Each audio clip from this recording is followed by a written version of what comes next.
मेरी वॉइस आ रही है आप लोगों को? हाँ जी, yes ma'am. Good afternoon ma'am. Okay.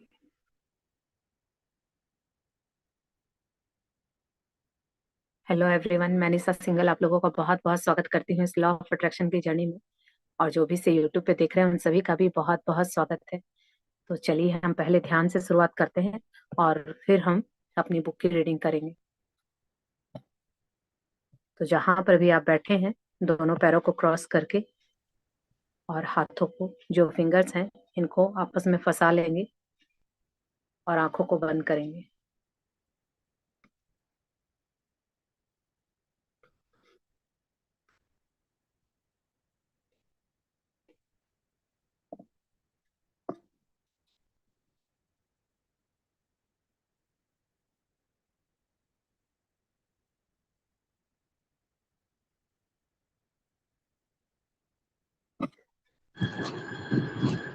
Voice आ रही है मेरी? मेरे को नहीं लग रहा कि क्लियर आ रही है कुछ। क्लियर है मैम, क्लियर बिल्कुल।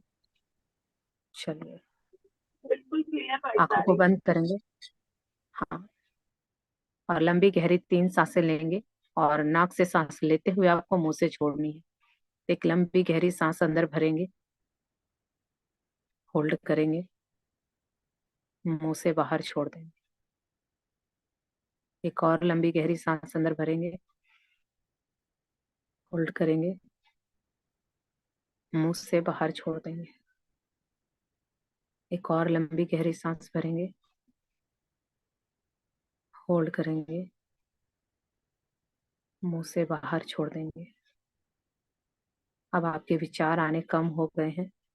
धीरे धीरे अपना ध्यान अपनी नासिका के अग्रभाग पे लेके आएंगे और पूरा ध्यान अपनी सांसों पे लगाएंगे। एक एक आती और जाती हुई सांसों को देखेंगे और पूरा ध्यान अपनी सांसों पे रखेंगे। आपके विचार आएंगे, लेकिन आपके मन का काम है आपको भटकाना। आपको विचारों में उलझना नहीं है। वापस अपने ध्यान को खींच के सांसों पे लगाना है। तो एक एक आती और जाती सांसों का अवलोकन करेंगे।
टाइम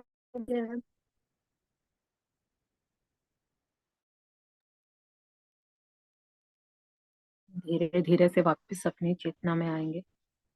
जहां पर अभी आप बैठे हैं उस कमरे को, वहां के वातावरण को महसूस करेंगे और धीरे धीरे अपने हाथों और पैरों की उंगलियों को हिलाते हुए अपनी बॉडी की कॉन्शियसनेस में आएंगे और अपने दोनों हाथों को आपस में रगड़ेंगे और जो हीट, जो ऊर्जा जनरेट हुई है उसे अपनी आंखों पे रखते हुए इस गर्माहट को महसूस करेंगे और धीरे धीरे अपने हाथों को चेहरे पे फैला देंगे और धीरे धीरे अपनी आंखें खोलेंगे। Thank you.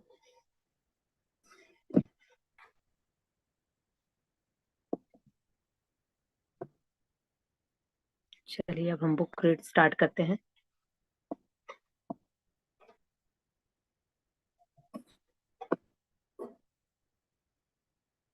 जो भी फर्स्ट टाइम आए हैं, अगर उनको ये पूरी बुक अगर जाननी है स्टार्टिंग से, तो यहाँ मेरे चैनल पे आप लोगों को प्लेलिस्ट मिल जाएगी, डे 1 से आप वहां से कंटिन्यू कर सकते हैं। और अगर आज पहली बार भी आए हैं तो भी आपको जरूर मैम, कुछ ना कुछ आपकी पूछना वॉइस होगा। बहुत लो आ रही है। वॉइस बहुत लो आ रही है। 1 मिनट में चेक कर लेती हूँ। नहीं, ब्लूटूथ भी ऑन नहीं है। अब आ रही है सही?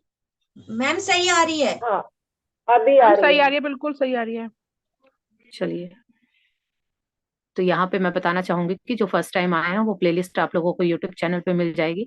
और वैसे अगर आज जिनका भी फर्स्ट डे आप आए हैं तो भी आपको कोई ना कोई आपने प्रश्न पूछा होगा, तो ऊपर वाले को आज इस किताब के इस सेशन के द्वारा आपको कोई ना कोई आंसर जरूर मिलने वाला है। तो बिल्कुल पेशेंस से और ध्यान से इस क्लास को लीजिएगा कि पता नहीं आपको कौन से सवाल का जवाब मिल जाए और कहाँ से आपका कौन सा रास्ता खुल जाए। तो चलिए शुरू करते हैं। अंजलि जी, आप रीड करोगे? हाँ दीदी, मैं करती हूँ। हाँ चलिए कीजिए। मैं अपनी सफलता का खंड विभाजन कर सकता हूँ। तकनीकी रूप से आपकी संपूर्ण सृजन शक्ति इसी क्षण में है, लेकिन आपको इसका फल केवल इसी क्षण नहीं बल्कि भविष्य में भी प्राप्त होगा। इसलिए आप इस खंड में जितना अधिक रुककर पहचान करेंगे, आपके भविष्य का मार्ग उतना ही महान, स्पष्ट व शानदार होगा। साथ ही आपका प्रत्येक क्षण बेहतर बेहतर तथा और अधिक बेहतर होता जाएगा। इस लेख का उद्देश्य अपने जीवन के अनुभवों के संपूर्ण व स्वदेशी नियंत्रण द्वारा ब्रह्मांड के मुख्य नियमों का तुरंत उपयोग करने की इच्छा रखने वालों को इसकी वास्तविक प्रक्रिया दर्शाना है। वहीं कुछ लोगों को ये बड़े बोल लगते हैं, क्योंकि उनमें से अधिकांश लोगों को लगता है कि वे अपने जीवन के अनुभवों को नियंत्रित नहीं कर सकते, जबकि हम आपको यह बताना चाहते हैं कि आप ऐसा करने में सक्षम हैं। हम यहाँ आप में से उन लोगों की सहायता करने आए हैं जो अपने भौतिक शरीर को ध्यान में रखते हुए यह समझना चाहते हैं कि वे जो कुछ भी आकर्षित कर रहे हैं वह कैसे कर रहे हैं। हम यह समझने में आपकी सहायता करना चाहते हैं कि आप अपनी ओर तब तक कुछ भी आकर्षित नहीं कर सकते जब तक आप अपने विचारों द्वारा उसे आमंत्रित न कर ले। जब आप सोचते हैं और प्राप्त करते हैं, उनके सहसंबंधों को देखने में सक्षम हो जाते हैं, तब आप स्पष्ट तौर पर समझ जाते हैं कि वस्तुतः अपने भौतिक अनुभवों के अन्वेषक, आकर्षणकर्ता व निर्माता आप स्वयं हैं। यहाँ देखिए, जेरी ने पूछा है कि मैं अपनी सफलता का खंड विभाजन कर सकता हूँ।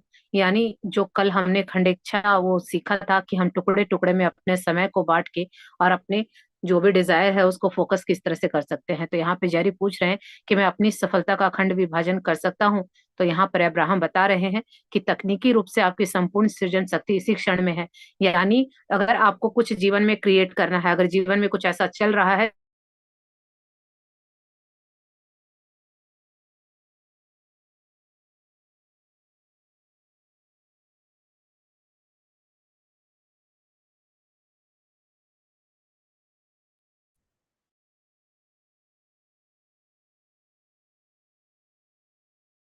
यानी एक एक टुकड़े की, एक एक पल की आप जितनी वैल्यू करेंगे, जितनी इसकी पहचान करेंगे, तो आपका भविष्य उतना ही महान और स्पष्ट शानदार होगा। यानी जिसने प्रेजेंट को कंट्रोल कर लिया, प्रेजेंट में रहना सीख लिया, प्रेजेंट को जीना सीख लिया, तो उनका प्रत्येक क्षण बेहतर से और बेहतरीन होता जाएगा। क्योंकि आप एक एक पल की वैल्यू को समझते हैं। उस पल को जब आप समझने लगेंगे तो एक एक पल की वैल्यू करते करते फिर जैसे ही वो एक पल बीतेगा, फिर आप दूसरे पल में जीना शुरू करेंगे। तो जो बीता हुआ पल है यानी पास्ट भी बहुत अच्छा हो जाएगा और प्रेजेंट में रहते रहते फ्यूचर भी अपने आप अच्छा हो जाएगा। तो यहाँ पे यही बता रहे हैं अब्राहम कि यहाँ पर उनका उद्देश्य यही है कि ब्रह्मांड के नियमों का तुरंत आप उपयोग करके इसकी इच्छा रखने वालों की जो भी आपकी इच्छा है वो आपके जीवन में वास्तविक बन जाएगी। ये आपके अंदर अनुभव, आपके अंदर वो कैपेबिलिटी, वो योग्यता है। लेकिन कुछ लोग कहते हैं कि आप ये बड़ी बड़ी बातें करते हैं, तो इसीलिए हमें नहीं लगता। क्योंकि उन लोगों को, जो लोग ऐसे बोलते हैं कि सपने मत देखो, ये सब तो बोलने की बातें हैं, तो इसका अर्थ ये है क्योंकि उनको अभी पता ही नहीं कि उनका जो जीवन है उनके कंट्रोल में है, वही तभी ऐसी बातें करते हैं।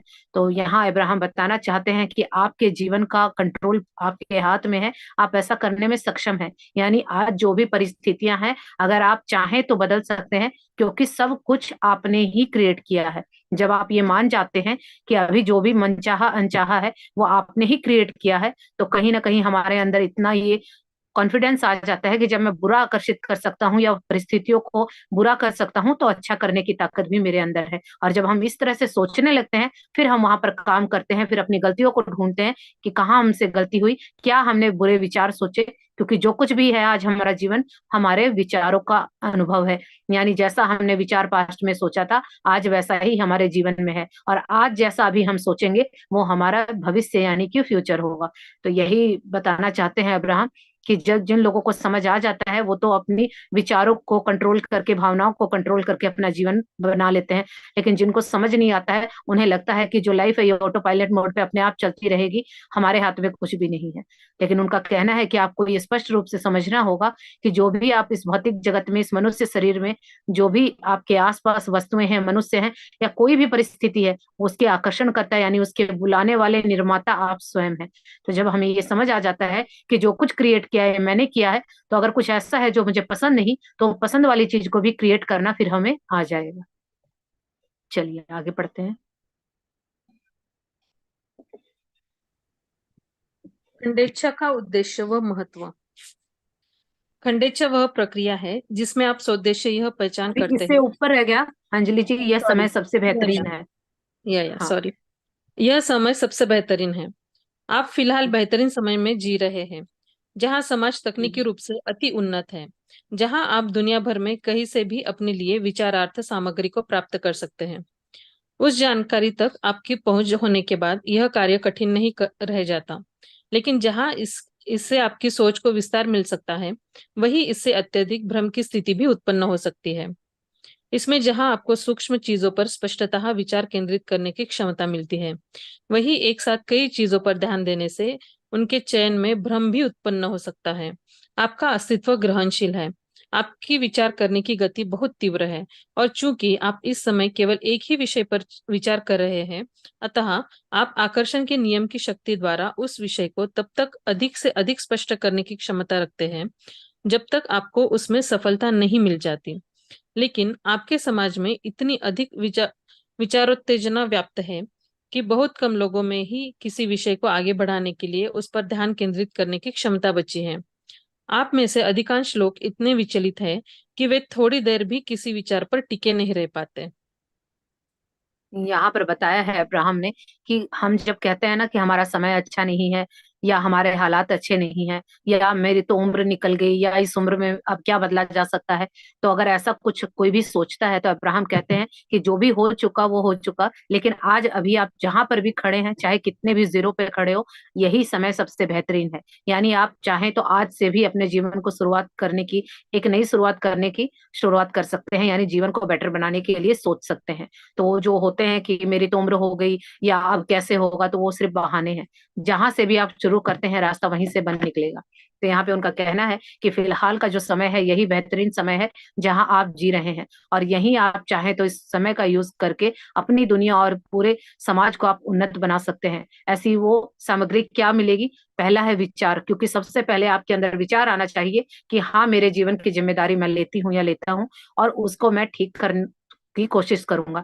तो पहले अगर आपका विचार आता है कि हाँ, ये हालात मुझे बदलने हैं जो मुझे पसंद नहीं आ रहे, तो यहाँ से शुरुआत होगी, क्योंकि हर चीज जो हमारी लाइफ में अभी हमारे इर्द गिर्द है वो सब हमारे विचारों का नतीजा है। तो जब हम ऐसा सोचते हैं तो फिर कोई भी कार्य कठिन नहीं रह जाता। और जैसे जैसे हम विचार या उस विचार को फोकस करके बार बार वही एनर्जी डालते हैं, फीलिंग जोड़ते हैं, तो फिर वो चीजें धीरे धीरे रियलिटी बनने लगती हैं। लेकिन अब्राहम का कहना है कि हम मनुष्यों के अंदर ये बहुत कमी होती है कि हम एक ही विचार पर केंद्रित नहीं रहते हैं, क्योंकि हम बहुत मल्टीटास्किंग, और आज के जमाने में तो हम इतने मल्टीटास्किंग हो गए हैं कि एक साथ हम तीन तीन चार चार काम करने की सोचते हैं, और हमें लगता है कि हम समय बचा रहे हैं, लेकिन हमारा दिमाग एक बार में एक ही काम करता है। अगर आप एक बार में अच्छा सोच रहे हैं यानी पॉजिटिव सोच रहे हैं और तुरंत नेगेटिव सोचेंगे तो वो पॉसिबल नहीं है। तो इसीलिए जहां पर भी होते हैं ये मल्टीटास्किंग को धीरे धीरे कम कीजिए, क्योंकि ये फोकस को बिल्कुल खत्म कर देती है। तो इसीलिए कई लोग कहते हैं ध्यान नहीं लगता। वो ध्यान क्यों नहीं लगता? क्योंकि आप फोकस नहीं है, आपका ध्यान 70 जगह बटा हुआ है। आप अगर क्लास में भी अभी कई लोग होंगे तो उनके दिमाग में और कुछ चल रहा होगा, किचन की बातें चल रही होंगी, बच्चों को लेकर चल रहा होगा, अपने बिजनेस से लेके कुछ बातें चल रही होंगी। तो ये क्या है? क्योंकि हम जहाँ फिजिकली प्रेजेंट होते हैं, मेंटली वहां प्रेजेंट नहीं होते हैं, और हमारा मन एक इतना चंचल है कि वो बिल्कुल क्षण भर में भी पता नहीं कहाँ से कहाँ पहुंच सकता है। तो इसीलिए मन को केंद्रित करना भी एक कला है, और जिसका मन जिसके केंद्र में होता है, यानी उसके हाथों में होता है, तो फिर उसके हाथों में सारी चीजें आ जाती हैं। इसीलिए मन को काबू करना बहुत मुश्किल है। तो यहाँ पर अब्राहम भी यही कह रहे हैं कि आप मनुष्यों की सबसे बड़ी मुश्किल यही है कि आप एक ही विचार को कई देर तक नहीं सोच सकते उसको, क्योंकि एक विचार के लिए आपको फोकस करना होगा और बार बार उस विचार पे फोकस्ड रहेंगे, तभी तो वो रियलिटी में आएगा, क्योंकि उसको एनर्जी चाहिए। लेकिन हम क्या करते हैं कि एक बार कुछ एफर्मेशन बोली, फिर हमें लगता नहीं इससे नहीं हो रहा, हम दूसरी तरफ भागे, फिर तीसरी तरफ, अभी आज ये बुक पढ़ी, वो टेक्निक की, ये टेक्निक की, हम फोकस्ड नहीं होते हैं कि हम जगह जगह कुएं खोदते हैं और वो इतना टाइम, इतनी एनर्जी लगती है, लेकिन पानी किसी में नहीं निकलता। लेकिन वास्तविकता जीवन की ये है कि चाहे आप कुछ भी कर रहे हैं, एक चीज को पकड़िए और उसी को इतनी शिद्दत से कीजिए कि उसी कुएं को इतना खोद दीजिए कि वहां भरपूर पानी मिले। लेकिन हम ऐसा कर नहीं पाते क्योंकि हमारा फोकस एक जगह नहीं रहता। तो यहाँ पे अब्राहम भी यही कहते हैं कि आप किसी भी विषय को आगे बढ़ाने के लिए उसको ध्यान की जरूरत होती है, लेकिन आप लोगों के अंदर ध्यान की क्षमता है ही नहीं। आज कोई वीडियो भी देखता है तो 5 मिनट का वीडियो भी नहीं देख पाते, आजकल 2x करके देखते हैं। तो ये क्या हो गया कि हम बिल्कुल फोकस्ड नहीं है, हमें शॉर्ट्स चाहिए, मतलब उस शॉर्ट्स को भी हम पूरा नहीं देख पाते, यानी 1 मिनट की वीडियो भी हम कंप्लीट नहीं देख पाते हैं, इतना हमारा फोकस्ड कम हो गया है। फिर इसीलिए हमें चीजें मैनिफेस्ट करने में दिक्कत होती है, क्योंकि जो भी चीजें आप चाहते हैं उस विचार को आपको बहुत एनर्जी देनी होगी, ध्यान लगाना होगा, बार बार उसी को सोचना होगा, तो वो चीज आपके जीवन में आएगी। तो इसीलिए अब्राहम कहते हैं कि आप में से अधिकांश लोग इतने विचलित हैं, इतने विचलित हैं कि थोड़ी देर भी किसी विचार पर टिके नहीं रह पाते, कभी कुछ सोचते हैं, कभी कुछ सोचते हैं। यानी जहां हमारी बॉडी होती है हम उससे हमेशा विपरीत सोचते हैं। किचन में होते हैं तो बाहर कहीं की बातें हो रही होती है, बाहर पार्टी में जाते हैं तो घर के बारे में सोच रहे होते हैं, घर में होते हैं तो बाहर की सोच रहे होते हैं। तो जब हम ये चीजें अपनी हैबिट को चेंज करेंगे धीरे धीरे, तो फिर हम प्रेजेंट में रहना सीख जाएंगे और प्रेजेंट का जो समय है उसको यूज करना सीख जाएंगे। उसमें अगर हमने प्रेजेंट को ही हमने अच्छी तरह से यूज करना सीख लिया, तो फिर हमारी सारी चीजें अपने आप मैनिफेस्ट होने लगेंगी। चलिए आगे बढ़ते हैं। खंडेच्छे का उद्देश्य व महत्व। खंडेच्छा वह प्रक्रिया है जिसमें आप स्वउद्देश्य यह पहचान करते हैं कि इस कालखंड से आप विशेष रूप से क्या चाहते हैं। यह करने के लिए आपको पूरी आकांक्षा सहित अपने जीवन अनुभव नामक सभी भ्रम के बीच से उस विशिष्ट क्षण में आप जो भी चाहते हो उसके प्रति जागरूक होना होगा। जिस क्षण आपको अपनी इस इच्छा का पता लग जाए, आप ब्रह्मांड की अदम्य शक्ति को आकर्षित कर उसे मौजूदा क्षण में एकत्रित कर लेते हैं। अपने विचारों को चुंबक जैसा माने। वस्तुतः आपके ब्रह्मांड की प्रत्येक वस्तु चुंबक ही है जो अपने जैसी वस्तुओं को अपनी ओर आकर्षित करती है। इस तरह जब आप किसी छोटे से नकारात्मक विचार पर ध्यान देंगे या चिंतन करेंगे तो आकर्षण का नियम उन्हें और बढ़ा कर देगा।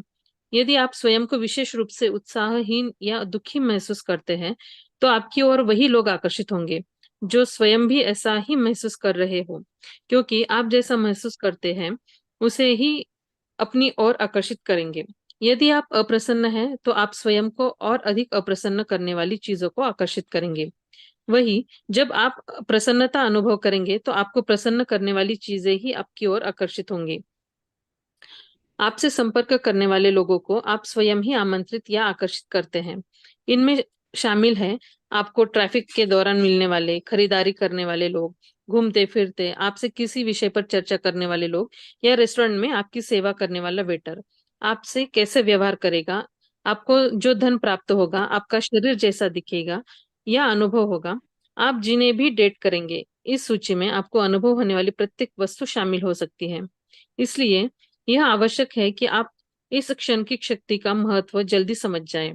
खंडेच्छा प्रक्रिया का मुख्य कार्य आपके विचारों को उस दिशा में निर्देशित करना है जो विशेष रूप से जीवन के इस खंड में आपके लिए महत्वपूर्ण हो तथा जिन्हें आप जीवन के तत्वों में से चुनकर अनुभव करना चाहते हो। जब हम आपसे कहते हैं कि अपने अनुभवों के आप स्वयं निर्माता है, तो आपके अनुभव में ऐसा कुछ नहीं है जिसे आप आमंत्रित नहीं कर सकते, लेकिन इसमें कभी बाधाएं भी आ जाती हैं। इन बाधाओं का कारण यह है कि आपके जीवन में ऐसा बहुत कुछ है जिसे आप पसंद नहीं करते। तब आप कहते हैं, अब्राहम, मुझे चीजें पसंद नहीं, मैंने इनका सृजन नहीं किया है।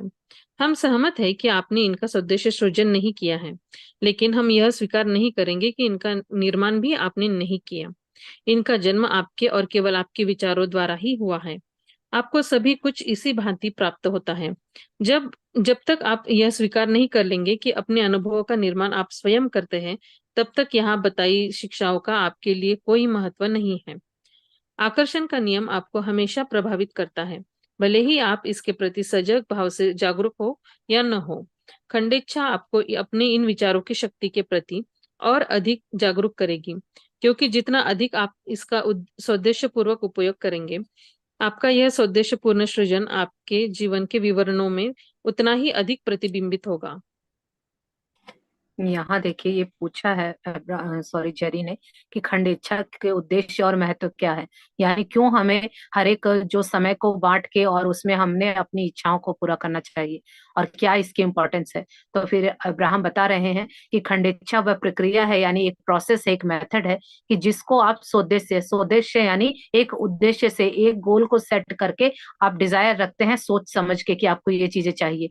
फिर आप पहचान करते हैं किसी काल खंड के रूप में कि मुझे इस इतने टाइम तक ये चीज चाहिए। कभी कभी हम गोल सेटिंग में करते हैं ऐसा कि गोल के साथ हम उसमें टाइम की भी लिमिट लगा देते हैं कि मुझे इस साल, जैसे कि आज किसी का गोल होगा कि मुझे इस साल तक ये बनना है या ये पाना है, तो हमने वहां एक कालखंड को यानी एक टाइमिंग को हमने वहां डिनोट कर दिया कि मेरा जो ये गोल है ये इतने समय के अंदर पूरा हो जाना चाहिए। तो यही है वो खंडेच्छा की प्रक्रिया। और यह करने के लिए आपको पूरी आकांक्षा सहित अपने जीवन के अनुभवों के साथ भ्रम के बीच में विशिष्ट क्षण में यानी उस वर्तमान के पल में आपको जीना होगा, उसके प्रति जागरूक होना होगा। यानी आप में कोई डिजायर सोची, सपना सोचा, तो लेकिन उस सपने के लिए आपको प्रेजेंट में रहना होगा।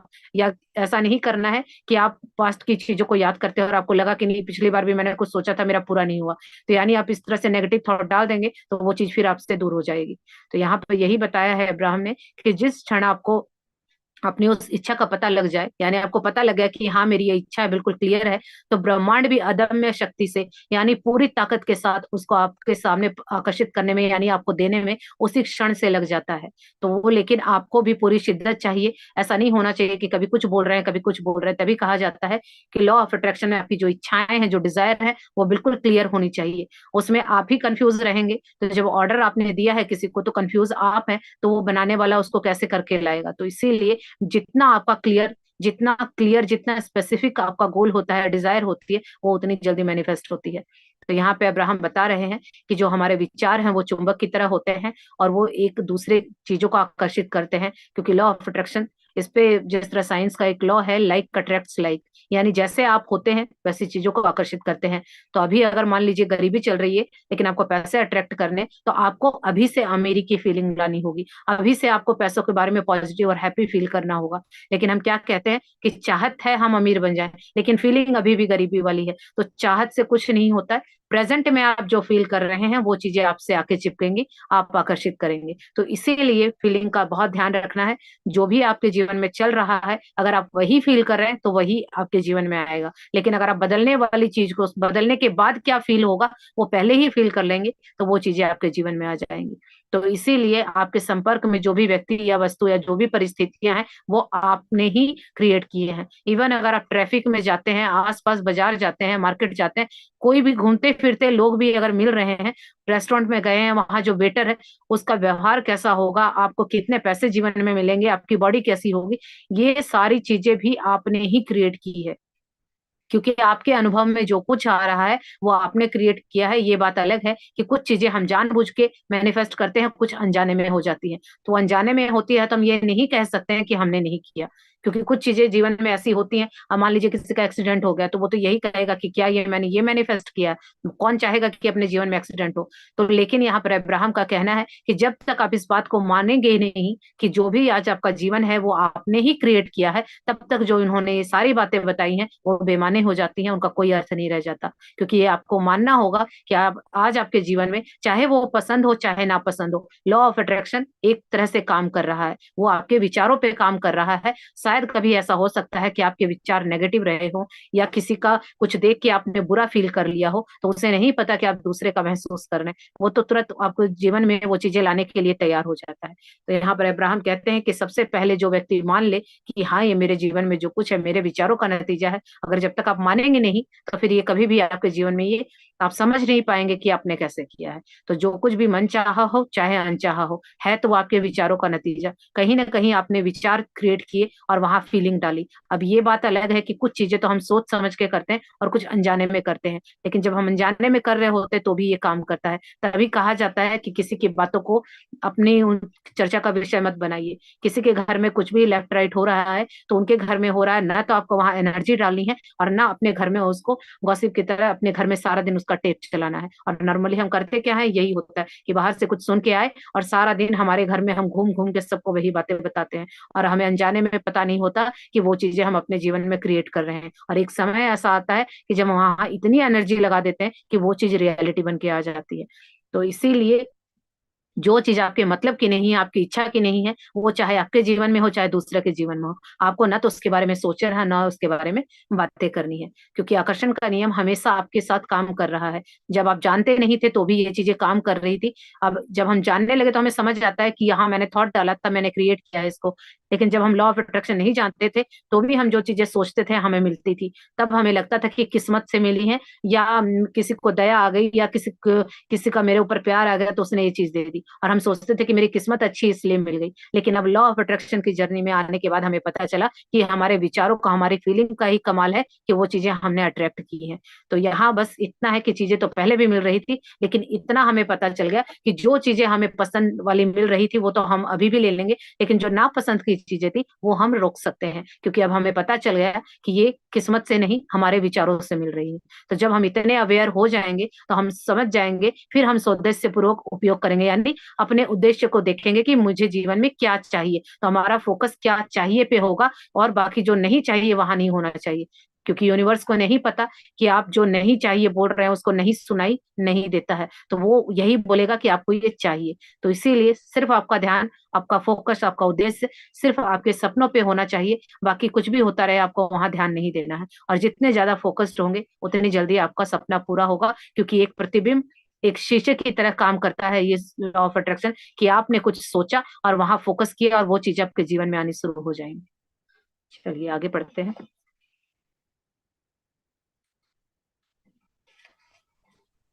आपका समाज विचारों को उत्तेजित करता है।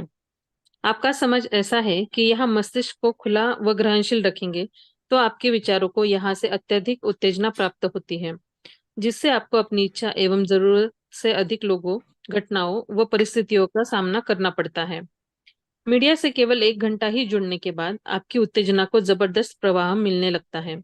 इसमें कोई आश्चर्य नहीं कि इनकी तीव्र गति के चलते आप में से बहुत से लोग इससे पराभूत होकर अन्य चीजों से बिल्कुल कट जाते हैं।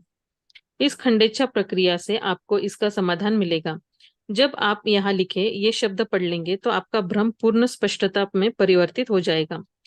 आपके नियंत्रण से बाहर होने की अनुभूति नियंत्रित रहने में बदल जाएगी और आपकी निष्क्रियता की अनुभूति तेज गति से गौरवशाली अनुभूति का रूप ले लेगी। जब आप कई चीजों पर एक साथ विचार करने लगते हैं तो भ्रम की स्थिति बन जाती है। वही एक ही चीज पर विचार करने से स्पष्टता बनी रहती है। यह सब आकर्षण के नियम पर टिका होता है। जब आप एक के बाद एक कई विषयों पर विचार कर रहे होते हैं तो आकर्षण का नियम उस विषय से जुड़े और अधिक विचार प्रदान करना शुरू कर देता है। इस तरह आकर्षण के नियम द्वारा आप स्वयं को पराभूत महसूस करते हुए बहुत से विषयों की जानकारी बटोर लेते हैं। कई मामलों में यह जानकारी आपके अतीत से आती है, वही कुछ मामलों में यह आपको अपने निकट संबंधियों से मिलती है। लेकिन इन सबका अंतिम परिणाम एक जैसा ही होता है। एक बार में इतनी अधिक चीजों पर विचार करने से आपकी गति तो बढ़ जाती है, लेकिन यह किसी एक दिशा में नहीं होती, जिसका परिणाम निसंदेह हताशा या भ्रम की अनुभूति के रूप में मिलता है। यहाँ देखिए, ये बोला है जरी ने अब्राहम से, उन्होंने पूछा है कि आपका समाज विचारों को उत्तेजित करता है। अब्राहम बोल रहे हैं कि आपका समाज विचारों को उत्तेजित करता है, यानी हमारे जो थॉट है उनको और भी ज्यादा उत्तेजित कर देता है हमारा समाज। अब्राहम बताते हैं कि आपका समाज यानी हम मनुष्यों का समाज ऐसा है कि यहाँ मस्तिष्क खुला व ग्रहणशील रखेंगे तो आपके विचार हैं जो यानी हमारे विचार हैं वो अत्यधिक उत्तेजना प्राप्त करते हैं। जैसे कि हमारी जो इच्छाएं और जरूरतें हैं, घटनाएं, परिस्थितियां, उन सबको उन चीजों का सामना करना पड़ता है। इसके लिए उन्होंने उदाहरण दिया है कि मीडिया से केवल 1 घंटा जुड़ने के बाद ही आपकी उत्तेजना को जबरदस्त प्रवाह मिलने लगता है। और ये सबके साथ हुआ होगा लॉकडाउन में, जिसने भी टीवी देखा होगा मान लीजिए आप थोड़ा सा नॉर्मल हुए, लेकिन आपने 10 मिनट भी अगर टीवी देख लिया, न्यूज देखी होगी, तो आपके अंदर वो जो खौफ था वो और ज्यादा बढ़ गया होगा, और जो बेचैनी थी वो और ज्यादा बढ़ गई होगी, क्योंकि उसको इस तरह से हमारे सामने पेश किया जाता है कि छोटी सी भी चीज होती है तो उसके पीछे बैकग्राउंड में जो नॉइस होती है, जो बोलने का तरीका है, जो ट्यूनिंग होती है, वो ऐसी होती है कि वो छोटी सी बात भी बहुत इस तरह से विस्तारित रूप में दिखाई जाती है कि हम बहुत घबरा जाते हैं और डर डर जाते हैं और हम बहुत उत्तेजित हो जाते हैं। तो यहाँ पे वही है कि मीडिया वाले इसी तरह से हमें चीजें दिखाते हैं। अगर हम 1 घंटा भी मीडिया से जुड़ जाते हैं तो हमारे विचारों में इतना उत्तेजित हो जाते हैं हम, तो इसमें कोई आश्चर्य की बात नहीं, क्योंकि उस टाइम उसको तीव्र गति मिल जाती है हमारे विचारों को। इसीलिए हम उन चीजों से कट जाते हैं जो हमारे जीवन में हमें चाहिए थी।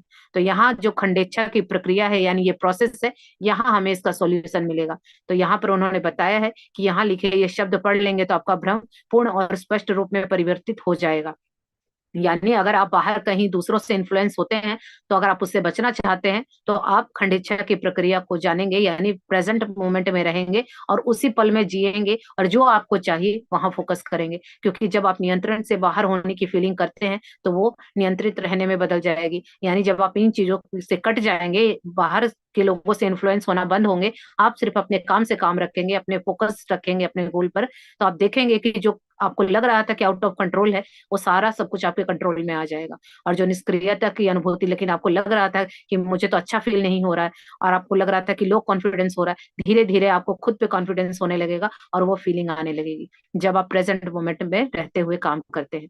तो यहाँ पर अब्राहम कहते हैं कि हम एक साथ कई चीजों पर विचार करते हैं। अभी आप लोगों ने देखा होगा कि एक आप किसी भी लॉ ऑफ अट्रैक्शन के आपने वीडियो पहली बार देखी होगी, तो धीरे धीरे यूट्यूब ने भी वो चीजें रेकमेंड करनी शुरू कर दी होंगी कि आपके एक के बाद इतने सारे चैनल आएंगे, इतनी सारी वीडियोस आएंगी, और भी आपकी पसंद का, मान लीजिए आपने कोई रेसिपी ही निकाली, उसकी वीडियो निकाली, तो यूट्यूब को लगता है कि आपको ये चीज, ये कंटेंट इंटरेस्टिंग लग रहा है, तो वो बार बार उस तरह की वीडियोस आप लोगों को रेकमेंड करता है। तो इसी तरह से ये भी एक लॉ ऑफ अट्रैक्शन का ही पार्ट है कि जिस चीज पे आप फोकस कर रहे हैं वो चीजें आप और ज्यादा अट्रैक्ट किए जा रहे हैं। तो यहाँ पर उन्होंने यही बताया है कि आप लोगों के विचार बहुत जगह बिखरे हुए हैं, कभी कहीं पर कभी कहीं पर। अभी क्या होता है, लॉ ऑफ अट्रैक्शन को इतना वास्ट टॉपिक बना दिया गया है और इतना उलझा दिया गया है, जो कि बिल्कुल सिंपल सा है। तो ये क्यों किया गया? क्योंकि कई लोग क्या करते हैं, इसकी वीडियो देखिए, उसकी वीडियो देखिए, इसको समझने की बजाय वो टेक्निक में फंसते हैं कि अगर इतना बार लिख लेंगे, ऐसा बोल लेंगे तो कुछ हो जाएगा। लेकिन होना तो आपके विचारों और फीलिंग को बदलना होगा, और वो कोई वीडियो, कोई व्यक्ति नहीं बदल सकता है। वो आपको अपने ऊपर खुद काम करना होगा, और उसका जो प्रोसेस है वो आपको करना होगा। वरना आप कितनी भी किताबें पढ़ लीजिए, कुछ भी कर लीजिए, जब तक अपने विचारों पे आपको नहीं, आपके विचारों पे, शब्दों पे काम नहीं करेंगे, तो फिर काम नहीं होगा। तो यहाँ पर यही अब्राहम भी बताते हैं कि हम मनुष्य एक जगह टिके नहीं होते। हमारा जो अलग अलग विषयों पे हमारा ध्यान भटकता रहता है, और जैसा कि मैं बताती हूँ कि हम 10 जगह गड्ढे खोदते हैं तो पानी किसी में से नहीं निकलता, और हम फिर जिसका निकल रहा होता है हम सोच रहे होते हैं कि इसके गड्ढे में से पानी कहाँ से आया। तो हम ये भूल जाते हैं कि शायद उस व्यक्ति ने पूरी एनर्जी एक ही गड्ढे पे लगाई थी, यानी जो भी उसने प्रैक्टिस की थी उसी को लग के इतनी इतनी शिद्दत से की है कि वो वहां से कामयाब हो गया। और हम अपनी एनर्जी को 10 जगह डिस्ट्रीब्यूट कर देते हैं, इसीलिए हमारा काम नहीं बनता है। तो जो भी कर रहे हैं उसी को, एक ही चीज को कीजिए, लेकिन इतनी शिद्दत से इतनी बार कीजिए कि वही चीज आपके लिए यूनिक बन जाए और वहीं से रास्ते निकल जाए। यही अब्राहम ने भी कहा है कि हम जगह जगह से जानकारियां बटोर लेते हैं, लेकिन वो इतनी सारी जानकारी, उनमें कुछ चीजें हमारे काम की होती हैं और कुछ चीजें काम की नहीं होती हैं। तो या तो हम जानकारियां पास्ट से लेके आते हैं या अपने आसपास के लोगों से लेते हैं, और उन सबका क्या होगा, परिणाम एक जैसा ही होगा। मान लीजिए पास्ट में जब आप बुरा फील करते थे, परिस्थिति कोई आई, और आप पास्ट में उसके जो परिस्थिति आने पे आपने जो बिहेव किया, और आज भी आप लॉ ऑफ अट्रैक्शन को जानने के बाद वही परिस्थिति आई और आप वही बिहेव कर रहे हैं, वही फीलिंग है, तो इसका मतलब आपने कुछ भी नहीं सीखा। अगर वही पास्ट की परिस्थिति अब आती और आपके बिहेवियर पैटर्न में चेंज आता, आपकी सोच में बदलाव आता, आपके विचारों में बदलाव आता, आपकी भावनाओं में बदलाव आता, तब आप समझते कि हाँ, ये लॉ ऑफ अट्रैक्शन मैंने सीखा है। लेकिन पहले भी आप वैसा ही व्यवहार कर रहे थे, आज भी वही व्यवहार कर रहे हैं, तो इसका मतलब वो सिर्फ आपने पढ़ा है, जीवन में उतारा नहीं है। कई बार हमें लगता है कि मैंने ये सीख लिया, मैंने इतनी किताबें पढ़ ली, इतने कोर्स ले लिए, मैंने ये सीखा वो सीखा, तो उसको सीखना नहीं कहते हैं। वो सीख के अपने जीवन में कितना उतारा, वो सही मायने में सीखना होता है। और जब आप वो सीखने लगते हैं, जीवन में उतरने लगता है, तो बदलाव आपको खुद ब खुद दिखने लगते हैं। तो यही अब्राहम भी बता रहे हैं कि एक बार में जो इतनी चीजों पर हम विचार करते हैं, एक पल में ही हम कभी इधर कभी उधर 10 चीजों पे फोकस करते हैं, तो इससे हमारी गति तो बढ़ जाती है लेकिन रिजल्ट कुछ भी नहीं आता। क्योंकि क्या होगा, हमें हताशा ही हाथ लगती है, निराशा ही हाथ लगती है। क्योंकि जैसा मैंने बताया कि एक ही गड्ढे को खोदते तो शायद अंदर तक पानी निकल आता, लेकिन जगह जगह थोड़े थोड़े गड्ढे खोदे तो वो किसी में से भी पानी नहीं निकला। तो यही हमारे साथ होता है कि किसी भी बच्चे भी पढ़ाई कर रहे होते तो कभी कोई सब्जेक्ट कभी कोई सब्जेक्ट, एक ही सब्जेक्ट को लग के अगर हम एक बार पढ़ते हैं तो वहां फिर भी हमें कॉन्फिडेंस आएगा कि चलो एक सब्जेक्ट तो क्लियर हुआ। लेकिन हम क्या करते हैं, कभी कोई विषय निकाला कभी कोई विषय निकाला। और इसी तरह से हर किसी के जीवन में यही है। अगर कोई हाउस वाइफ है तो उसका भी यही हाल है, अगर कोई जॉब कर रहा है तो उसका भी यही हाल है। हमारा जो फोकस है आज 10 जगह बिखरा हुआ है, क्योंकि डिस्ट्रैक्ट करने वाली चीजें इतनी सारी हैं हमारी लाइफ में। और अब तो सोशल मीडिया है तो फिर कहना ही क्या है। एक बार हमारे हाथ में फोन आता है और स्क्रॉलिंग चालू होती है तो 2 घंटे कहाँ निकल जाते हैं पता ही नहीं चलता। और जो इम्पोर्टेंट काम है उनके लिए हम बोल देते हैं कि समय नहीं है। तो ये बोल के हम दूसरों को चुप करा देते हैं, लेकिन अपने अंतर मन से पूछे कि आपका समय कहाँ जा रहा है। और जब आप ये चेक करेंगे आपको पता चलेगा, तो अपने आप उस समय को आप बचाने की कोशिश करेंगे, उसको यूज करने की कोशिश करेंगे। और फिर आपको जो ये भटकाने वाली चीजें आती हैं ये नहीं भटकाएंगी। स्क्रीन को ऊपर करेंगे बच्चे।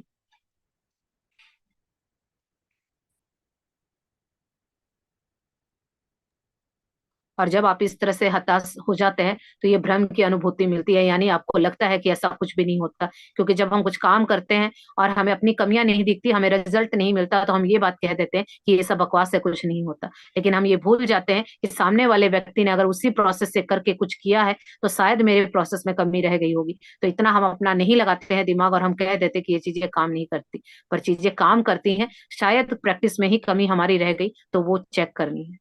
चलिए आगे पढ़ते हैं। भ्रम से स्पष्टता एवं उससे सौदेश्य सृजन की यात्रा। जब आप विचार करने के लिए किसी एक विषय को चुनना चाहते हैं तो यह नियम, यह ब्रह्मांड उसी विशिष्ट विचार पर काम करने लगता है। लेकिन जब कई दिशाओं से बहुत से विचार आने लगे, चाहे वे विरोधी हो या विपरीत धारा के हो, तो सामने आने वाले सभी विचार व घटनाएं आपके द्वारा निर्धारित मुख्य विचार से सामंजस्यपूर्ण होते हैं। ऐसा होने पर इनमें स्पष्टता की अनुभूति होती है। स्पष्टता से अधिक महत्वपूर्ण यह इस बात का सूचक है कि आप सृजन की ओर बढ़ रहे हैं। जब आप कई विषयों पर एक साथ विचार करते हैं तो अपने ध्यान व शक्ति में बिखराव होने से आप उनमें से किसी की ओर भी पूरी दृढ़ता से आगे बढ़ नहीं पाते।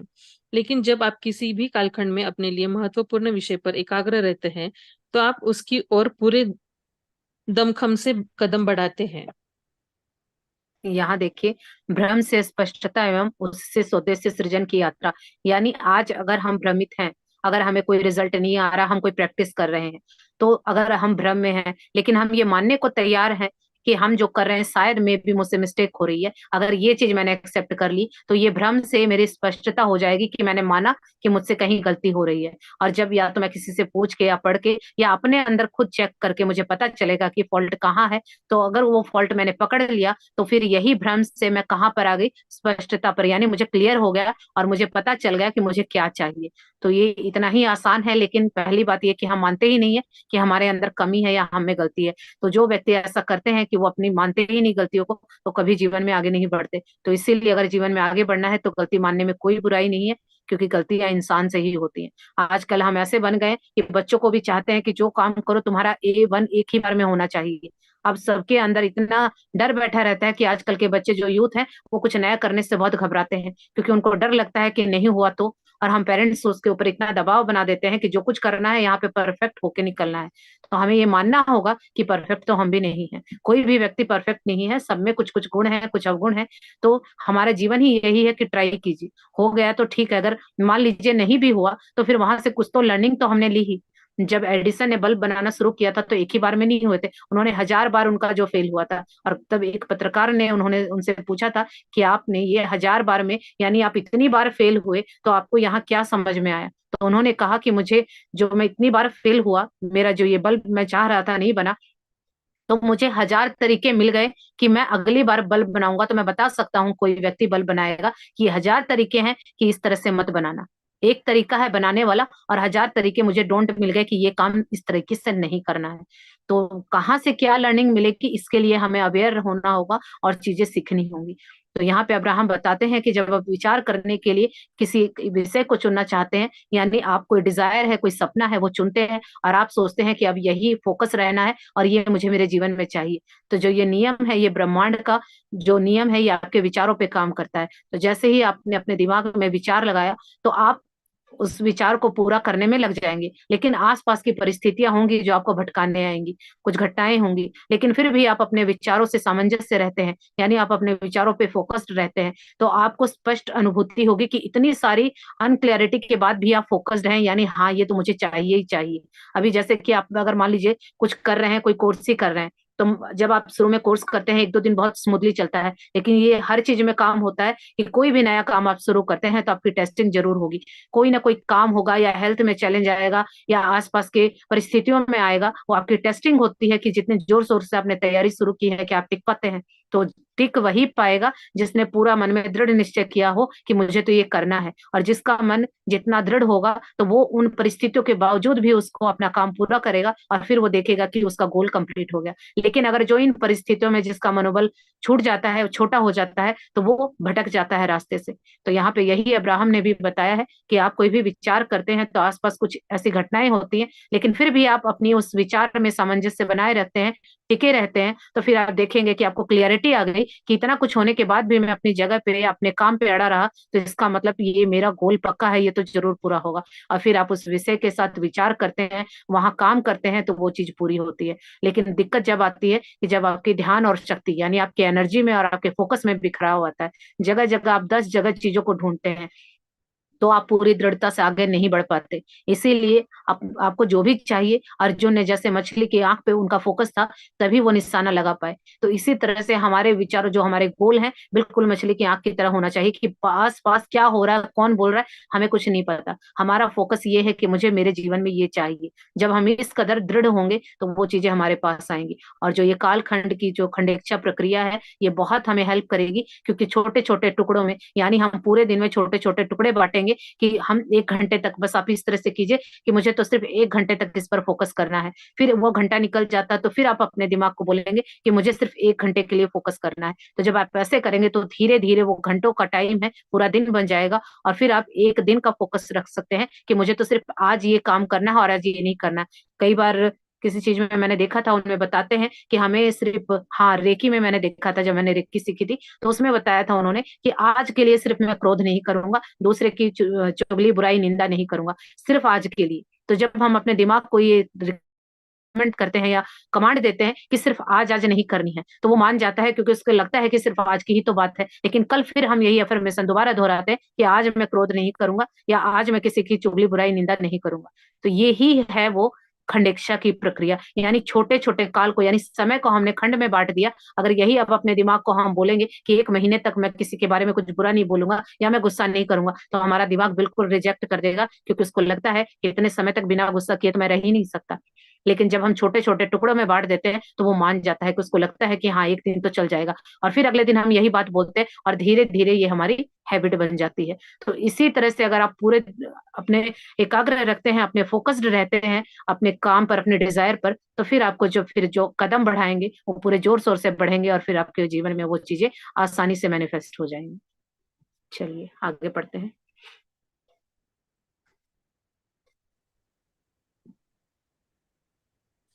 अपने दिनों का आकांक्षाओं के खंड में विभाजन करना। आप जिस बिंदु पर फिलहाल खड़े हैं, आप फिलहाल जिसे सचेत होकर महसूस कर रहे हैं, यही बिंदु खंड है। आपका दिन बहुत से खंडों में बटा हो सकता है, और आप में से किसी भी दो लोगों के खंड बिल्कुल एक समान नहीं हो सकते। आपके अपने लिए भी एक दिन के 2 खंड विभिन्न हो सकते हैं, और वे सभी सही होंगे। यह जरूरी नहीं कि इन खंडों की कोई निश्चित समय सारणी हो।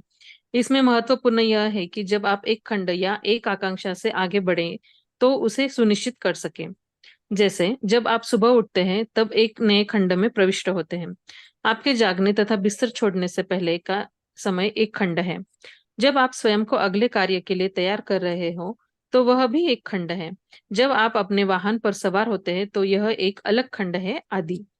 जब आप जीवन के किसी नए अनुभव खंड में प्रविष्ट होते हैं, तो कुछ क्षण रुककर मन में या बोलकर आप इस खंड में जो भी प्राप्त करना चाहते हो, उसे व्यक्त करें।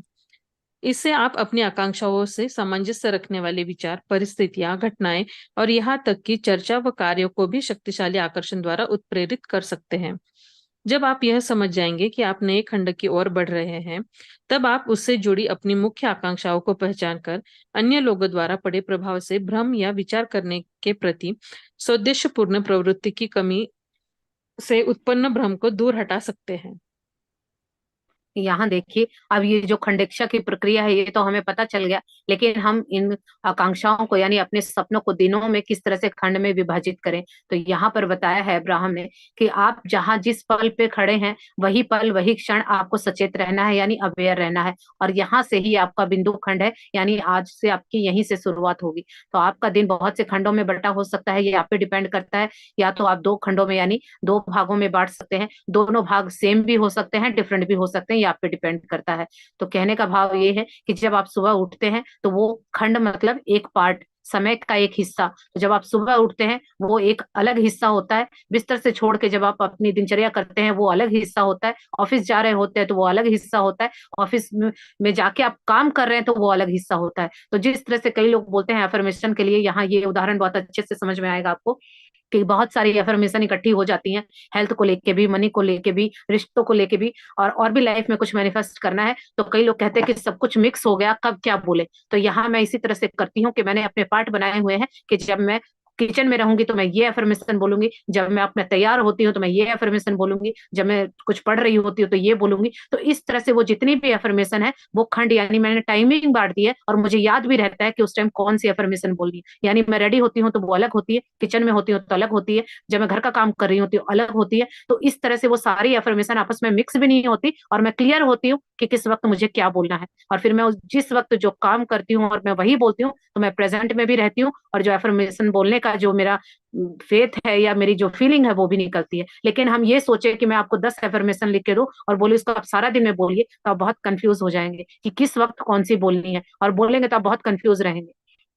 तो जब हम छोटे छोटे पार्ट में अपने टाइम को बांट देते हैं और उन कामों को उसके हिसाब से जोड़ देते हैं कि इस वक्त मुझे ये करना है, इस वक्त, जैसे कि हम बचपन में पढ़ाई के लिए करते थे कि 3 या 4 पार्ट बना लेते थे और करते थे कि मॉर्निंग में ये वाला सब्जेक्ट पढ़ना है, आफ्टरनून में ये वाला, इवनिंग के टाइम ये वाला और रात के टाइम ये वाला। तो वो क्या था, वो यही खंडेक्षा थी, यही खंड का विभाजन था कि हमने समय को कुछ हिस्सों में बांट दिया और फिर हमें याद रहता था कि मॉर्निंग में हमने कौन सा सब्जेक्ट रखा है, तो फिर हम कंफ्यूज नहीं होते थे। लेकिन अब वो चीजें हमारे दिमाग से निकल गई हैं और हम कुछ भी काम करते हैं तो बहुत कंफ्यूज रहते हैं कि अब क्या करना है, कब क्या करना है। तो यहाँ पे ये चीजें बहुत अच्छे से प्रैक्टिकल अगर आप करेंगे तो ये चीजें समझ में आएगी। तो जो भी आपको जो करना है उसके पहले पार्ट बनाइए पूरे दिन के, और किस पार्ट में आपको कौन सा काम सुटेबल होता है, कौन सी इच्छाएं, कौन सी एफर्मेशन, तो आप इस तरह से करेंगे तो फिर आपको एक एक पल का होश रहेगा। मान लीजिए कि आपने एफर्मेशन बनाई कि मुझे रेडी होते वक्त ये बोलनी है, तो जब आप रेडी होंगे तो आपको अपने आप याद आ जाएगी कि मुझे ये वाली एफर्मेशन बोलनी है। लेकिन अगर आप कुछ भी डिसाइड नहीं करेंगे तो आप हमेशा कंफ्यूज रहेंगे। चीजें तो पता है कि बहुत सारी करनी है, लेकिन कब क्या करना है ये क्लियरिटी नहीं आती है। तो हमें उन चीजों को खंड में बांटना होगा। तो आप देखेंगे कि धीरे धीरे से जो आपकी आकांक्षाएं हैं उनमें सामंजस्य रखने वाले विचार, परिस्थितियां और घटनाएं अपने आप आपके जीवन में आने लगेंगे, क्योंकि आप क्लियर हो गए हैं। और जब आप क्लियरिटी से, मान लीजिए 10 एफर्मेशन है, 10 काम करते वक्त आपने बांट ली, तो आप रोज ये क्या होगा, शुरू में तो एफर्ट लगेगा, लेकिन धीरे धीरे जब आप करेंगे तो वो 10 एफर्मेशन आपके मन में, अंतर मन में अपने आप उतर जाएंगे, क्योंकि जब वो काम करने जाएंगे अनकॉन्शियसली आपके मन से वो चीजें निकलने लगेंगी, और जब आपके सबकॉन्शियस माइंड में वो चीजें चली जाएंगी तो फिर वो परिस्थिति और घटनाएं अपने आप आपके जीवन में आने लगेंगी। तो यही अब्राहम कहते हैं कि जब आप समझ जाएंगे कि आप एक नए खंड की ओर बढ़ रहे हैं, यानी मॉर्निंग का काम किया, फिर आप अगला काम करते हैं, तो आपको समझ आता है कि ये जो मेरा पार्ट था ये कंप्लीट हो गया, अब ये दूसरा पार्ट चालू हो गया। तो उससे जुड़ी हुई जो बातें हैं, जो उससे जुड़ी हुई आकांक्षाएं हैं, वो अपने आप, जैसा कि मैंने बताया कि उस खंड में जाते ही आपको वो चीज याद आएंगी, और फिर उसका जो प्रभाव होगा, जो आपके विचार होंगे सिर्फ वहीं पे होंगे, क्योंकि आप क्लियर हैं कि किचन में रह के मुझे क्या करना है और क्या बोलना है। तो जब वहां पे बिल्कुल क्लियर होते हैं तो जैसे ही आप किचन में जाएंगे तो रोज का काम है, अपने आप आपकी एफर्मेशन निकलेंगी। तो या आपकी कोई भी इच्छाएं हैं, जो भी आपका काम है, तो वो खंडों में बांटने से बहुत इजिली हो जाएगा, और जितने भी भ्रम, जितने भी कंफ्यूजन है, वो सारे अपने आप दूर हो जाएंगे। चलिए आगे पढ़ते हैं। मैं कई स्तरों पर कार्य व निर्माण करता हूँ। अपने जीवन अनुभव के प्रत्येक खंड में आप कई स्तरों पर काम करते हैं। हर खंड में आप कुछ करते हैं। कर्म से सशक्त रचना होती है। हर खंड में आप कुछ कहते हैं। कहने से सशक्त रचना होती है। इसी तरह आप हर खंड में विचार भी करते हैं। विचार करने से सशक्त रचना होती है। प्रायः आपका अवधान अपने अतीत या भविष्य पर एकाग्र रहता है, जबकि प्रत्येक खंड में आपको अपने वर्तमान पर ही एकाग्र चित्त रहना चाहिए। जब आप अपने भविष्य में प्राप्त होने वाली वस्तुओं पर विचार करने लगते हैं, तो आप अपने भविष्य के मूल तत्व को आकर्षित करने लगते हैं। लेकिन चूंकि आपका वर्तमान इसके लिए तैयार नहीं होता, इसलिए वह आपको वर्तमान में प्राप्त नहीं हो पाता, लेकिन वह आगे बढ़ने लगा है। जब आप उस भविष्य की ओर बढ़ने लगते हैं, तो उस विचार से जुड़ी घटनाएं व परिस्थितियां भी सामने आने लगती हैं।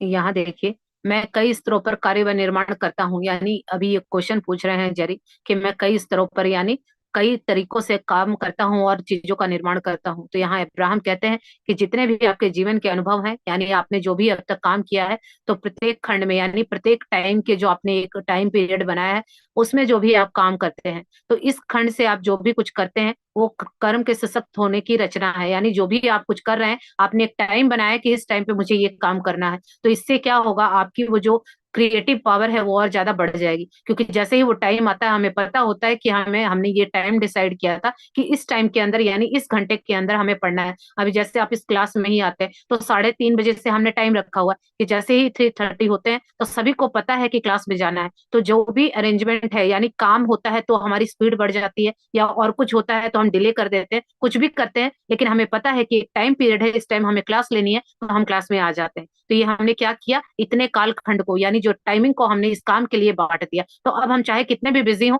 हमें याद रहता है कि क्लास लेनी है। तो इसी तरह से क्या हो गया, अब क्लियरिटी आ गई।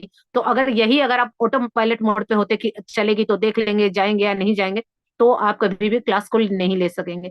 तो ये क्या हुआ, जब तक आपके थॉट में क्लियरिटी नहीं आती, आप किसी भी काम को बहुत अच्छे से नहीं कर पाते हैं लॉन्ग टर्म के लिए। तो इसीलिए यहाँ पर अब्राहम भी कहते हैं कि इस तरह से आप हर चीज को अपने विचारों के साथ भी इस तरह से कर सकते हैं। यानी अभी तो हमने ये कामों के लिए टाइम पीरियड को बांटा है, ये आप विचारों के लिए भी कर सकते हैं। कि जब भी आपको अवधान यानी आपको कोई भी डिस्ट्रैक्ट करने, कोई चीज अतीत या भविष्य, यानी हमें दो ही चीजें डिस्ट्रैक्ट करती हैं, या तो पास्ट की चीजें या फ्यूचर की चीजें। हम पास्ट में जाते हैं तो उन चीजों को देख के बहुत रो रहे होते हैं, दुखी होते हैं, डिप्रेस्ड होते हैं, और फ्यूचर को लेके हम डर रहे होते हैं, तो वो डर क्या, एग्जाइटी, जो भी आपकी चिंता, भय, वो सारा भविष्य होता है। तो यहाँ अगर आप दोनों ही चीजों से रेफरेंस लेंगे, तो आप डरे हुए होंगे, आपका फोकस एकाग्र नहीं होगा, आप फोकस्ड नहीं होंगे। इसीलिए आपको हमेशा प्रेजेंट में ही प्रत्येक खंड में रहना है। यानी आपको प्रेजेंट में रहना है, अपने समय को प्रेजेंट में बांटिए कि मुझे नहीं पता, जो भी है अभी का पल मैं जी लूं, बस अभी जो मेरा काम है उसमें मैं बेस्ट कर दूं। प्रेजेंट में क्या हो, पास्ट में क्या होगा, फ्यूचर में क्या होगा, उसका मुझे लेना देना नहीं है। तो जब हम प्रेजेंट को जीने लगते हैं, प्रेजेंट में ही खुश रहने लगते हैं, तो फिर आप देखेंगे कि धीरे धीरे आपकी जो चीजें हैं अपने आप काम करने लगती है। तो यहाँ पे अब्राहम भी यही बता रहे हैं कि जब आप भविष्य से प्राप्त होने वाली वस्तु पर विचार करते हैं, यानी आप इमेजिनेशन करते हैं कि भविष्य से ऐसा मिलेगा ऐसा मिलेगा, तो कहीं ना कहीं वो चीजें एक्टिव तो हो जाती हैं, आप आकर्षित भी करने लगते हैं, लेकिन जो प्रेजेंट है वो उसके लिए तैयार नहीं होता। और जब वो तैयार नहीं होता, तो वो आपको कुछ नहीं मिल पाता जो आप सोच रहे हैं। तो इसीलिए आगे बढ़ने के लिए अगर आपको चाहिए, तो सबसे पहले आपको प्रेजेंट में रहना होगा। क्योंकि जब आप भविष्य की ओर बढ़ने लगते हैं, तो उससे विचार और जुड़ी घटनाएं व परिस्थितियां आपके सामने आने लगती हैं। यानी जब हम फ्यूचर के बारे में सोचते हैं कुछ, तो वो होने तो लगता है, लेकिन जो आपका प्रेजेंट है वो उसको लाने के लिए तैयार नहीं होता। क्योंकि फ्यूचर में आप अच्छा सोच रहे हैं, लेकिन प्रेजेंट में अभी परिस्थिति को आप बुरा सोच रहे हैं, तो वो दोनों मैच नहीं होती हैं। इसीलिए वो जो फ्यूचर की आपकी सोची हुई बातें हैं वो प्रेजेंट में नहीं आती। तो इसीलिए कहा जाता है, इसी को कहा जाता है अलाइन होना। अलाइन मीन्स सारी चीजें एक लाइन में होना, कि जिस तरह आपका प्रेजेंट और फ्यूचर, पास्ट सब कुछ अलाइन है, आप रेडी हैं, अभी भी आप फीलिंग अच्छी कर रहे हैं, और फ्यूचर में भी आप वही फील गुड कर रहे हैं। तो आप फ्यूचर में भी बहुत अच्छा सोच रहे हैं, और प्रेजेंट में भी आप हैप्पी हैं, यानी डिसपॉइंट नहीं है, दुखी नहीं है, तो आप अलाइन हैं। तो वो चीजें आ जाएंगी। लेकिन अभी प्रेजेंट में तो आप डर रहे हैं, किसी चीज को लेके बहुत डरे हुए हैं, सहमे हुए हैं, और फ्यूचर में आप बहुत अच्छा अच्छा सोच रहे हैं, विजुलाइज कर रहे हैं कि ऐसा हो जाए ऐसा हो जाए। तो अभी क्या हो गया, दोनों चीजें अलग अलग हो गई, फिर वो कंट्रास्ट आएगा, फिर वो चीजें लाइफ में नहीं आएंगी। क्योंकि आपका प्रेजेंट तो नकार रहा है उस चीज को कि आप बुरा फील कर रहे हैं, और फ्यूचर के लिए आप बहुत अच्छा सोच रहे हैं। तो वो दोनों चीजें सेम होनी चाहिए, तब वो चीजें आपके जीवन में आए। चलिए आगे पढ़ते हैं। मेरी आज की सोच मेरे भविष्य का मार्ग निर्धारण करती है। इस प्रक्रिया को हम मार्ग निर्धारण कहते हैं। आप वर्तमान में अपने भविष्य के संबंध में विचार करते हैं। जब आप भविष्य के उस कालखंड में पहुंचते हैं तो अपना भविष्य पहले ही निर्धारित या तैयार कर लिया होता है। आज आप जो भी अनुभव कर रहे हैं उनमें से अधिकांश आपके द्वारा बीते हुए कल या परसों या 1 वर्ष पूर्व अथवा उससे भी 1 वर्ष पूर्व कभी भी इस काल के संबंध में किए गए विचारों का परिणाम है। आप अपने भविष्य में जो चाहते हो उसके संबंध में विचार करने से आपको फायदा होता है। इसी तरह आप अपने भविष्य में जिस अवांछित वस्तु पर विचार करते हैं वह आपके लिए उतनी ही हानिकारक रहेगी। जब आप प्रतिरोधक क्षमता व स्वास्थ्य के बारे में विचार करेंगे और भविष्य में इसे पाने की आकांक्षा रखेंगे तो आपने इसे प्राप्त करने का मार्ग निर्धारित कर दिया। लेकिन यदि आप स्वास्थ्य गिरने या रोगी होने पर विचार करेंगे तो आपने भविष्य के लिए इसी को निर्धारित कर दिया है। खंडेच्छा से आपको यह जानने में सहायता मिलेगी कि आप फिलहाल अपने वर्तमान पर विचार कर रहे हैं या अपने भविष्य के बारे में सोच रहे हैं। दोनों ही मामलों में आपका सृजन स्वोद्देश्य पूर्ण होगा। खंडेच्छा प्रक्रिया का यही प्रमुख बिंदु है।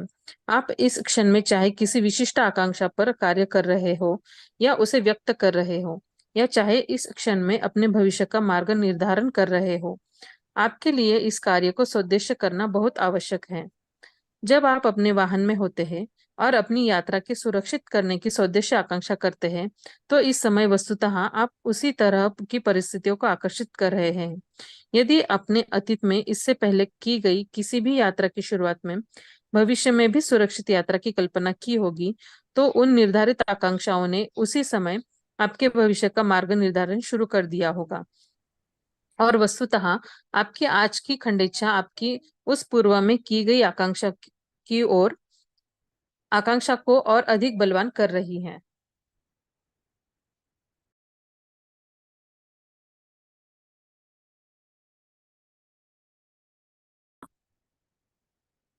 पलचन एक बार स्लाइड को नीचे करेंगे।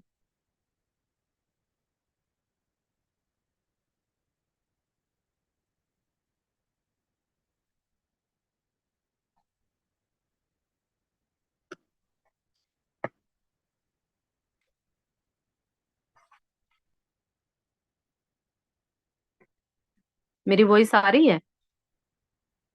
हाँ दीदी। Yes ma'am. ठीक है, ओके।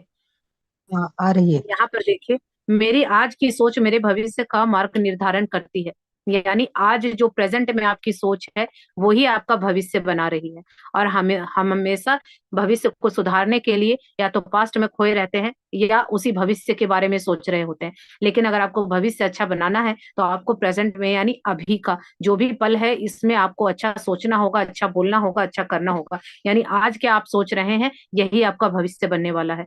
तो यहाँ पे अब्राहम बताते हैं कि इस प्रक्रिया को हम मार्ग निर्धारण कहते हैं। यानी आपके जीवन का मार्ग निर्धारण, रास्ते जो आपके आगे के रास्ते होंगे वो ये प्रक्रिया निर्धारित करेगी कि आपके आगे का रास्ता क्या होगा। वो है आपका वर्तमान। जो भी आप वर्तमान में सोच रहे हैं वही विचार आपके भविष्य में उसको क्रिएट करेंगे। तो जब भी आप भविष्य के कालखंड में पहुंचते हैं यानी आप भविष्य के बारे में सोचते हैं तो वो पहले ही निर्धारित तय कर लिया गया था। यानी आज जो आप सोच रहे हैं यह आपके बीते हुए कल में आपने सोचा था या आपने उससे पहले सोचा या वर्षों पूर्व कुछ सोचा था जो उसका परिणाम आज आपके पास है। यानी जिस तरह से हम एक बीज बोते हैं और वो पेड़ बनता है, उसमें फल लगते हैं, तो वो तुरंत नहीं होता कि हमने आज ही बीज लगाया और तुरंत उसके फल उग गए। ऐसा ही हमारे साथ कर्मों के साथ भी होता है कि आपने कोई विचार सोचा था, पास्ट में वो सोचा था, तब आज वो क्रिएट हुआ है।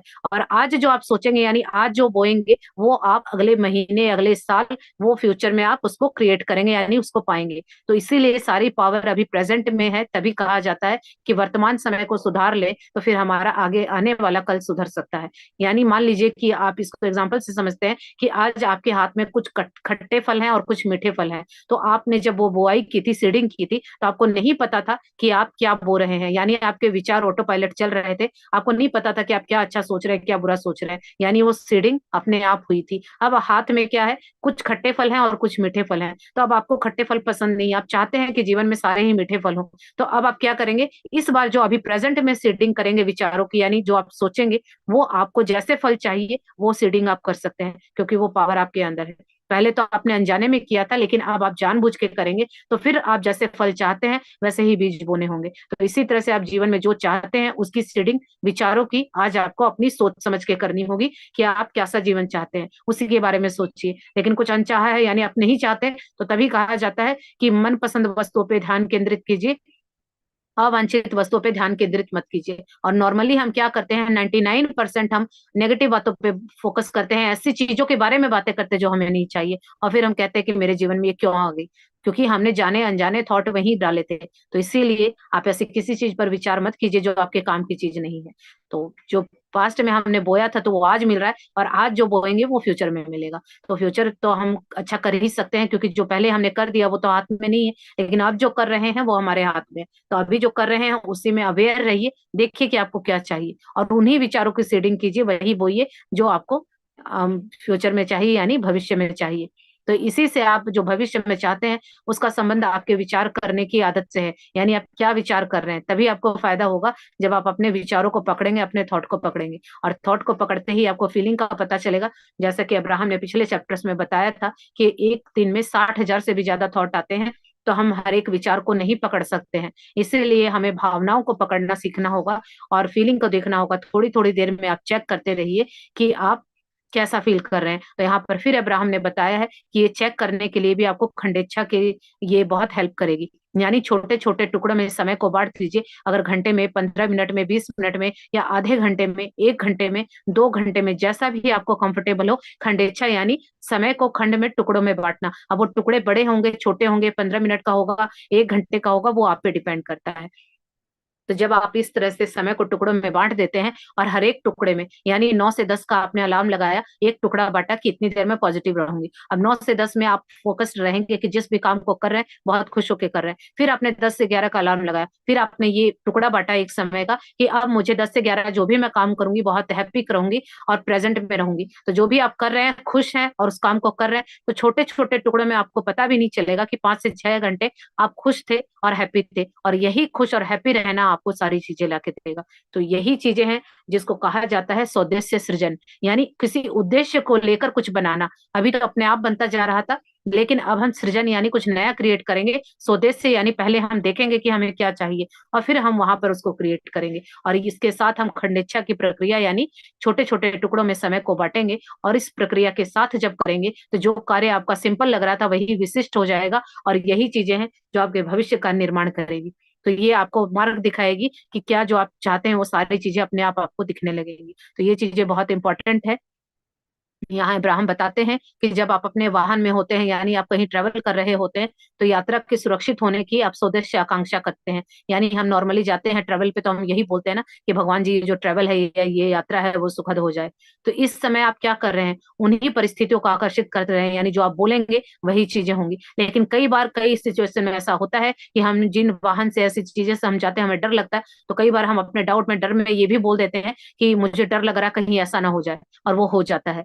तो इसीलिए अपने विचारों पर कंट्रोल रखिए, अपने शब्दों पे कंट्रोल रखिए, क्योंकि ऊपर वाला जो ब्रह्मांड है वो आपके शब्दों पे, आपके विचारों पे काम करता है। उसे नहीं पता कि आप अच्छा बोल रहे हैं बुरा बोल रहे हैं, वो आपको दिमाग दिया गया है देखने के लिए। उसका काम तो है जो आप बोलते हैं डन, बस वो आर्ग्यूमेंट नहीं करता, वो सिर्फ आप जो बोलते हैं उसके लिए तो वो तथास्तु है। वो कोई हाँ या ना नहीं बोलता, क्योंकि उसके पास कमी तो किसी चीज की है नहीं, उसके पास तो बहुत अबंडेंस है। तो जो आप बोलते हैं वो हाँ में हाँ मिलाते जाता है। लेकिन मांगने से पहले तभी कहा जाता है कि आप क्या मांग रहे हैं उसको 10 बार सोचिए। कहीं आपके ही मांगने में अगर जरा सा भी फॉल्ट रह गया तो वो मांगना आपका अच्छाई कब बुराई बन जाएगा आपको समझ नहीं आएगा। तो इसीलिए जो भी चाहिए क्लियरिटी से 10 बार सोचिए कि क्या आपको वास्तव में यही चीज चाहिए। कई बार हम दूसरों को कॉपी करके वो चीजें चाहते हैं, तो पहले आपको अपने जीवन से देखिए कि क्या चाहिए। तो इसीलिए यहाँ पर अब्राहम भी बता रहे हैं कि यदि अपने अतीत में इससे पहले की गई किसी भी यात्रा की शुरुआत में भविष्य में सुरक्षित यात्रा की कल्पना की होगी, तो आपने वो ऐसी सारी चीजें समय मार्ग निर्धारण कर दिया होगा। ऐसे ही लोग आपको मिले होंगे जो इस यात्रा को सफल और सुखद बनाने में मिले होंगे। तो जब हम किसी चीज को डर रहे होते हैं कि कहीं गलती ना हो जाए या कहीं गड़बड़ ना हो जाए, तो हम एक तरह से बोल रहे हैं कि गड़बड़ होगी। अब जैसे कई बार हम घर से निकलते हैं, अगर हम लेट हो गए तो हमारी नॉर्मली क्या टॉक होती है कि कहीं मैं लेट ना हो जाऊं। अब वो क्या हो रहा है, तथास्तु, अब हम लेट होंगे। यही अगर हम अपने शब्दों को बदल दें और हम ये बोले कि मैं समय पे पहुंच सकता हूँ, मैं समय पे पहुंच जाऊंगा, तो वो क्या होगा, आप समय पे पहुंच जाएंगे। तो लेकिन हमारे शब्द ही हमारा संसार रचते हैं, और हम कुछ इन शब्दों से, विचारों से ही गलत क्रिएट कर लेते हैं। तो वो अब नहीं होगा, क्योंकि अब हम ये समझ गए हैं कि हमें अपने विचारों पे कंट्रोल रखना है, और साथ में हमें जो ये खंडेच्छा की प्रक्रिया है इसका भी उपयोग करना है, जिससे क्या होगा कि जो भी आपकी कोई डिजायर है वो और भी अधिक बलवान हो जाएगी, और उसको पूरा करने में आपको बहुत सहायता मिलेगी। चलिए आगे बढ़ते हैं। मैं जीवन को निर्धारित या स्वतः स्वरूप में जी सकता हूँ। यदि आपने इस खंड में मार्ग निर्धारण और सौदेश्यपूर्ण आकांक्षा नहीं रखी, तो आप जीवन का निर्वाह उसके स्वतः स्वरूप में करेंगे, जिसमें किसी अन्य की आकांक्षाओं या अव्यवस्था द्वारा मिट जाने की संभावना होती है। दो लोग जो दो अलग वाहनों में बैठे हो, वे एक ही समय पर एक ही स्थान पर पहुंचकर टकरा जाते हैं। इन दोनों लोगों ने ही सुरक्षा की कोई आकांक्षा नहीं की थी। वे लोग जीवन को स्वतः स्वरूप में जी रहे थे, और उन दोनों ने इसी अव्यवस्था के तहत एक दूसरे को आकर्षित कर लिया। जब आप अपनी मनपसंद वस्तु को प्राप्त करना चाहते हैं या उसकी आकांक्षा रखते हैं, तो वह आपको मिल जाती है। लेकिन यदि आप अपनी इच्छाओं को निर्धारित करने का समय नहीं निकाल सके, तो आप दूसरे के प्रभाव या अपनी पुरानी इच्छाओं से प्रभावित होकर अपने लिए वांछित एवं अवांछित सभी चीजों को आकर्षित करने लगेंगे। हम मानते हैं कि आप दुर्घटनावश या स्वतः ही कुछ ऐसी चीजों को आकर्षित कर लेते हैं जो आपको पसंद आती है। वैसे ही आप जाने अनजाने या स्वतः ही कुछ ऐसी चीजें आकर्षित करते हैं जो आपको पसंद नहीं होती। इन सभी वांछित अवांछित वस्तुओं का स्वतः आकर्षण संतोषप्रद नहीं होता। जीवन का वास्तविक सुख स्वदेशी सृजन में निहित है। मैं जिसे यहाँ यहीं पे रुकेंगे, एक बार इसको क्लियर कर देते हैं। यहाँ देखिए, ये पूछा है जरी ने कि मैं जीवन को निर्धारित या स्वतः स्वरूप में जी सकता हूँ, यानी वो पूछ रहे हैं कि क्या मैं अपने लाइफ को खुद ही क्रिएट कर सकता हूँ, यानी जैसा जीवन में जीना चाहता हूँ क्या मैं वो जी सकता हूँ। तो यहाँ पर अब्राहम बताते हैं कि यदि आपने इस खंड मार्ग में निर्धारण और स्वदेश पूर्ण आकांक्षा नहीं रखी, तो आप जीवन का निर्वाह उसके स्वतः स्वरूप में करेंगे, जिसमें किसी अन्य को आकांक्षाओं या व्यवस्था द्वारा मिट जाने की संभावना होती है। यानी जब आप इस खंडेक्षा की प्रक्रिया, यानी इन चीजों को सारा मिक्स कर लेंगे, अपने विचारों पे कंट्रोल रखेंगे, अपनी भावनाओं को कंट्रोल रखेंगे, यानी जो आपको चाहिए उसी के विचार है, वैसी ही फीलिंग है, और आपने उसको टुकड़ों में बांटा है। प्रेजेंट में आप रह रहे हैं, और प्रेजेंट में रहते हुए आप खुश हैं, कुछ भी नेगेटिव नहीं सोच रहे हैं। यानी जो कुछ ये सारी चीजें हैं वो सारी आपके डिजायर के अकॉर्डिंग है, जो आपकी इच्छा है उसके अकॉर्डिंग है। जब आप इस तरह से करेंगे तो आप देखेंगे कि आपकी वो सारी चीजें आसानी से आपके जीवन में आ रही हैं। तो यहाँ पे उन्हें उदाहरण दिया है उन्होंने कि दो लोग जो अलग अलग वाहनों पर बैठे हैं, यानी दो लोग अलग अलग व्हीकल से आ रहे हैं और एक ही समय पर दोनों स्थान पर पहुंच के वो टकरा जाते हैं, यानी दोनों आपस में टकराने से एक्सीडेंट हो जाता है। तो इन दोनों लोगों ने ही सुरक्षा की कोई आकांक्षा नहीं की थी, यानी दोनों ने ही इस बारे में थॉट डाले होंगे। ये जो एक्सीडेंट शब्द है यहाँ पे उन्होंने फोकस किया होगा, या तो किसी का होता हुआ देखा होगा, यहाँ कोई कमेंट पास किया होगा, या इसकी मूवी देखी होगी, कहीं ना कहीं उन्होंने ये विचार में लाया और फीलिंग ली, तभी उन दोनों के साथ ऐसा हुआ। यानी दोनों ने ही अपने जीवन में एक दूसरे को अट्रैक्ट किया है। तो वो स्वतः स्वरूप में जी रहे थे, उन दोनों ने ही इसी अव्यवस्था के तहत एक दूसरे को आकर्षित किया है। यानी जब अगर दो लोग आपस में टकराए हैं तो दोनों के विचार सेम थे, तभी वो दोनों आपस में टकराए हैं, ऐसा अब्राहम का कहना है। तो अब्राहम अब यही कहते हैं कि जब आप अपनी मनपसंद वस्तु को प्राप्त करना चाहते हैं या उसकी आकांक्षा रखते हैं, तो वह आपको मिल जाती है। ये इतना ही सरल है कि जैसे उन दो लोगों ने आपस में टकराना मैनिफेस्ट कर लिया, इसी तरह से आप अपने जीवन की कोई भी इच्छा को मैनिफेस्ट कर सकते हैं, जो आप चाहें वो आपको मिल सकती है। तो ये इतना ही आसान है, लेकिन उसके लिए करना क्या होगा कि जो आपकी इच्छा है वहां पे आपको फोकस्ड रहना होगा, और जो भी आपकी वांछित और अवांछित चीजें हैं वो आपको इसी तरह से मिलती है। यानी आप जिस चीज पे फोकस करते हैं, तो अनजाने में अगर आपने अवांछित चीजों पे फोकस कर दिया, जैसे कि किसी व्यक्ति का एक्सीडेंट हुआ, तो उसने ये जानबूझ के नहीं किया, शायद उसने अनजाने में वहां एनर्जी दे दी, या तो किसी का कुछ हुआ होगा तो उसने देख लिया, या टीवी में देखा होगा तो वहां फीलिंग डाल दी। अब उसको पता नहीं चला कि एक सीरियल में उसने ऐसा देखा, फीलिंग डाली, तो उसके जीवन में ऐसा हो गया। तो इसीलिए इस तरह की जो चीजें होती हैं, जो दुर्घटनाएं होती हैं, हम ऐसी चीजों को भी जीवन में आकर्षित कर लेते हैं, जो उनमें से कुछ चीजें ऐसी होती है जो हमें पसंद होती हैं और कुछ चीजें ऐसी होती है जो हमें पसंद नहीं होती। तो ऐसा नहीं है कि बिना पसंद की चीजों को मैंने आकर्षित नहीं किया, वो मैंने ही किया है, लेकिन मेरे विचार उस टाइम ऑटो पायलट मोड पे थे, मेरे विचार मेरे कंट्रोल में नहीं थे। तो यही अब्राहम का कहना है कि अगर आप जीवन में चाहते हैं कि सिर्फ आपकी पसंद की चीजें हों, आप स्वदेश सृजन कीजिए। स्वदेश मतलब उद्देश्यपूर्ण। अब क्या चाहिए पहले मैं सोचूंगी, फिर वहां विचार डालूंगी और फिर वहां फीलिंग डालूंगी। लेकिन पहले क्या होता था कि कुछ भी अपने आप में सोचे जाती थी, कुछ भी फील करती थी और कुछ भी आ जाता था। तो यही स्वदेश सृजन की कुंजी है, यही वो चाबी है कि जो आपको चुंबक जैसा मानने पे मजबूर करती है और आप जैसा फील करते हैं वो चीजें आपके जीवन में आकर्षित हो जाती है। तो यहाँ उन्होंने यही कहा है कि ये इतना, जब आपको कोई अनचाही चीजें मिल जाती है तो आपको संतोष नहीं होता और आपको लगता है कि ये तो मैंने क्रिएट नहीं किया था। लेकिन अब्राहम का कहना है कि ये तो आपने ही क्रिएट किया था, चाहे आपने जानबूझ के किया हो या अनजाने में। विचार तो आप ही के थे, विचार भी आपके थे, फीलिंग भी आपकी थी। लेकिन कई चीजें हैं जो सोच समझ के हम करते हैं और कुछ चीजें बिना सोचे समझे। तभी कहा जाता है कि प्रेजेंट में रहिए। अभी मैं तुरंत क्या कर रही हूँ, अगर मैं यहाँ पे फोकस रहूंगी कि मेरे विचार और मेरी फीलिंग कैसी है, तो फिर मैं प्रेजेंट में रह के चेक कर सकती हूँ कि कहीं मैं कुछ गलत तो नहीं सोच रही। फिर उसके बाद थोड़ी देर बाद फिर हमें पास्ट या फ्यूचर में नहीं जाना है, फिर मैं प्रेजेंट में रह के उस छोटे से समय अंतराल में खुद को पूछूंगी क्या अभी मैं क्या फील कर रही हूँ। और जैसे जैसे मेरी ये चेकिंग थोड़ी थोड़ी देर में चालू रहती है, तो प्रेजेंट मोमेंट में रहते हुए मैं एक बेहतर भविष्य का निर्माण कर लूंगी। और यही है वो स्वदेश सृजन की क्रिया, यानी उद्देश्य बनाया कि क्या चाहिए और फिर हमने एक प्रोसेस किया, यानी क्रिया। सृजन यानी हमने निर्माण किया, कुछ क्रिएट किया। तो इसे ही कहा जाता है स्वदेश सृजन की क्रिया। तो चलिए आज यहीं पे कंप्लीट करते हैं, बाकी कल पढ़ेंगे। Thank you so much Anjali ji, बहुत अच्छे से रीड किया आपने। और आप सभी थैंक यू लोगों का दीदी। भी बहुत बहुत थैंक यू, जो आप यहाँ तक इतने पेशेंस से रहे और मुझे सुना। तो आप लोगों का बहुत बहुत थैंक यू। अगर किसी को कोई डाउट है तो आप पूछ सकते हैं। और आज फर्स्ट टाइम कौन आया है, किसी को कोई क्लियरिटी मिली कि कोई आज फर्स्ट टाइम आया हो और उसको लगा हो कि कुछ प्रश्न मुझे जानने थे और आज यहाँ से कुछ क्लियर हुआ?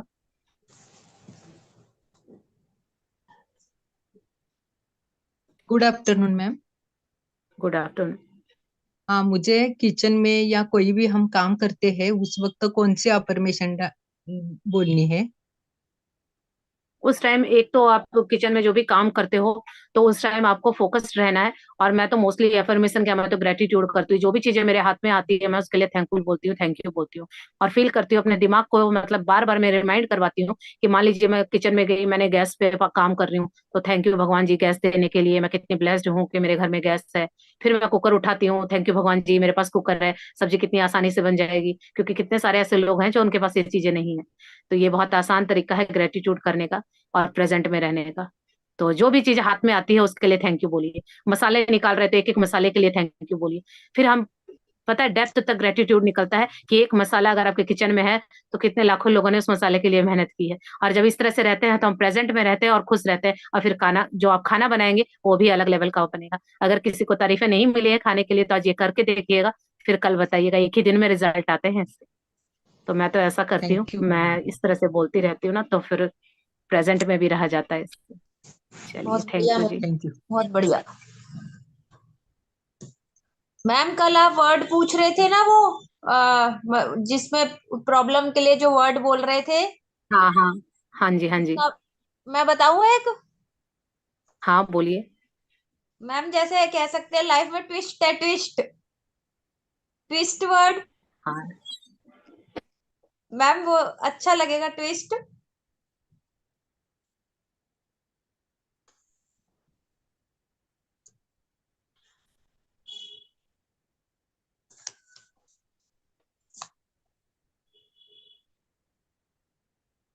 आज नेट नहीं चला आ गया रही? मैम, नेट चला गया आपकी तरफ से। अच्छा।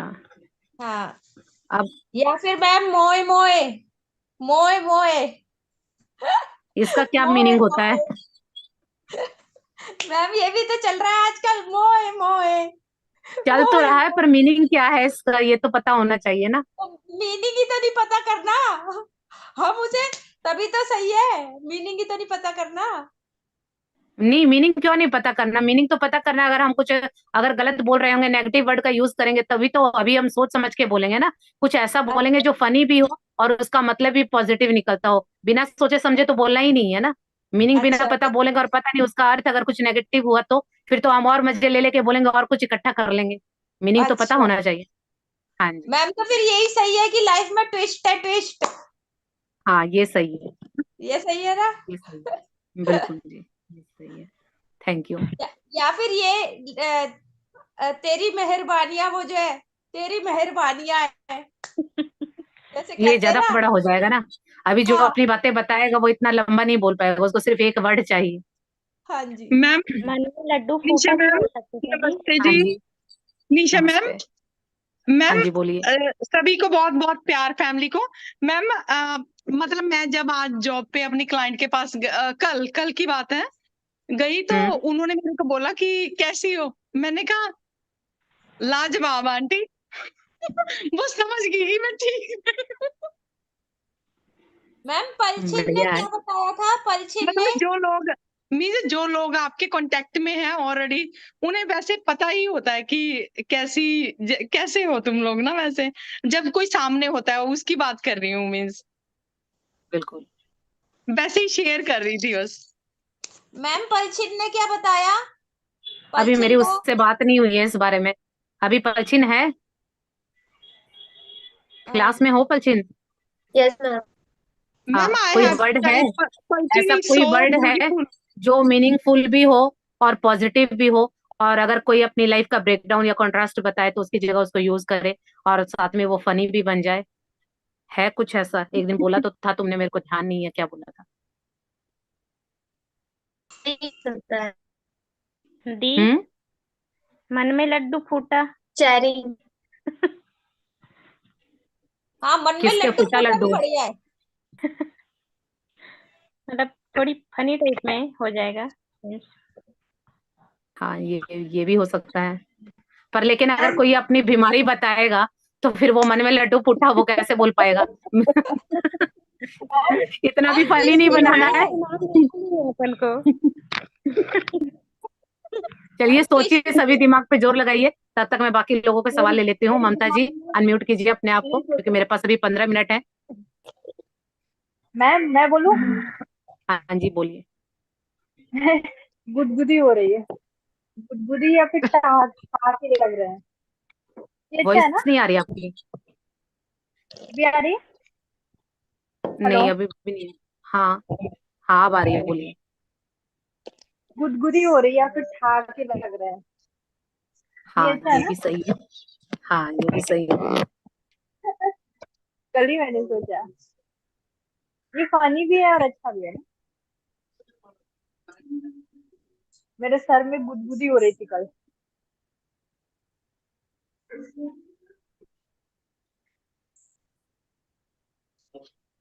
मेरी आवाज आ रही है? Hello ma'am, good evening ma'am.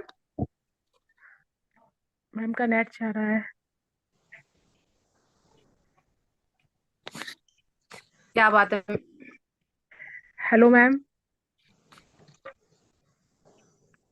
Ma'am कहाँ चली गई? नहीं, नेट का प्रॉब्लम होगा मैम। है, नेट के प्रॉब्लम के कारण पता नहीं चल रहा है ना। अरे क्या ट्विस्ट है। ये तो है। ट्विस्ट ही अच्छा, ट्विस्ट। ये वर्ड सबसे बढ़िया है। क्या ट्विस्ट है।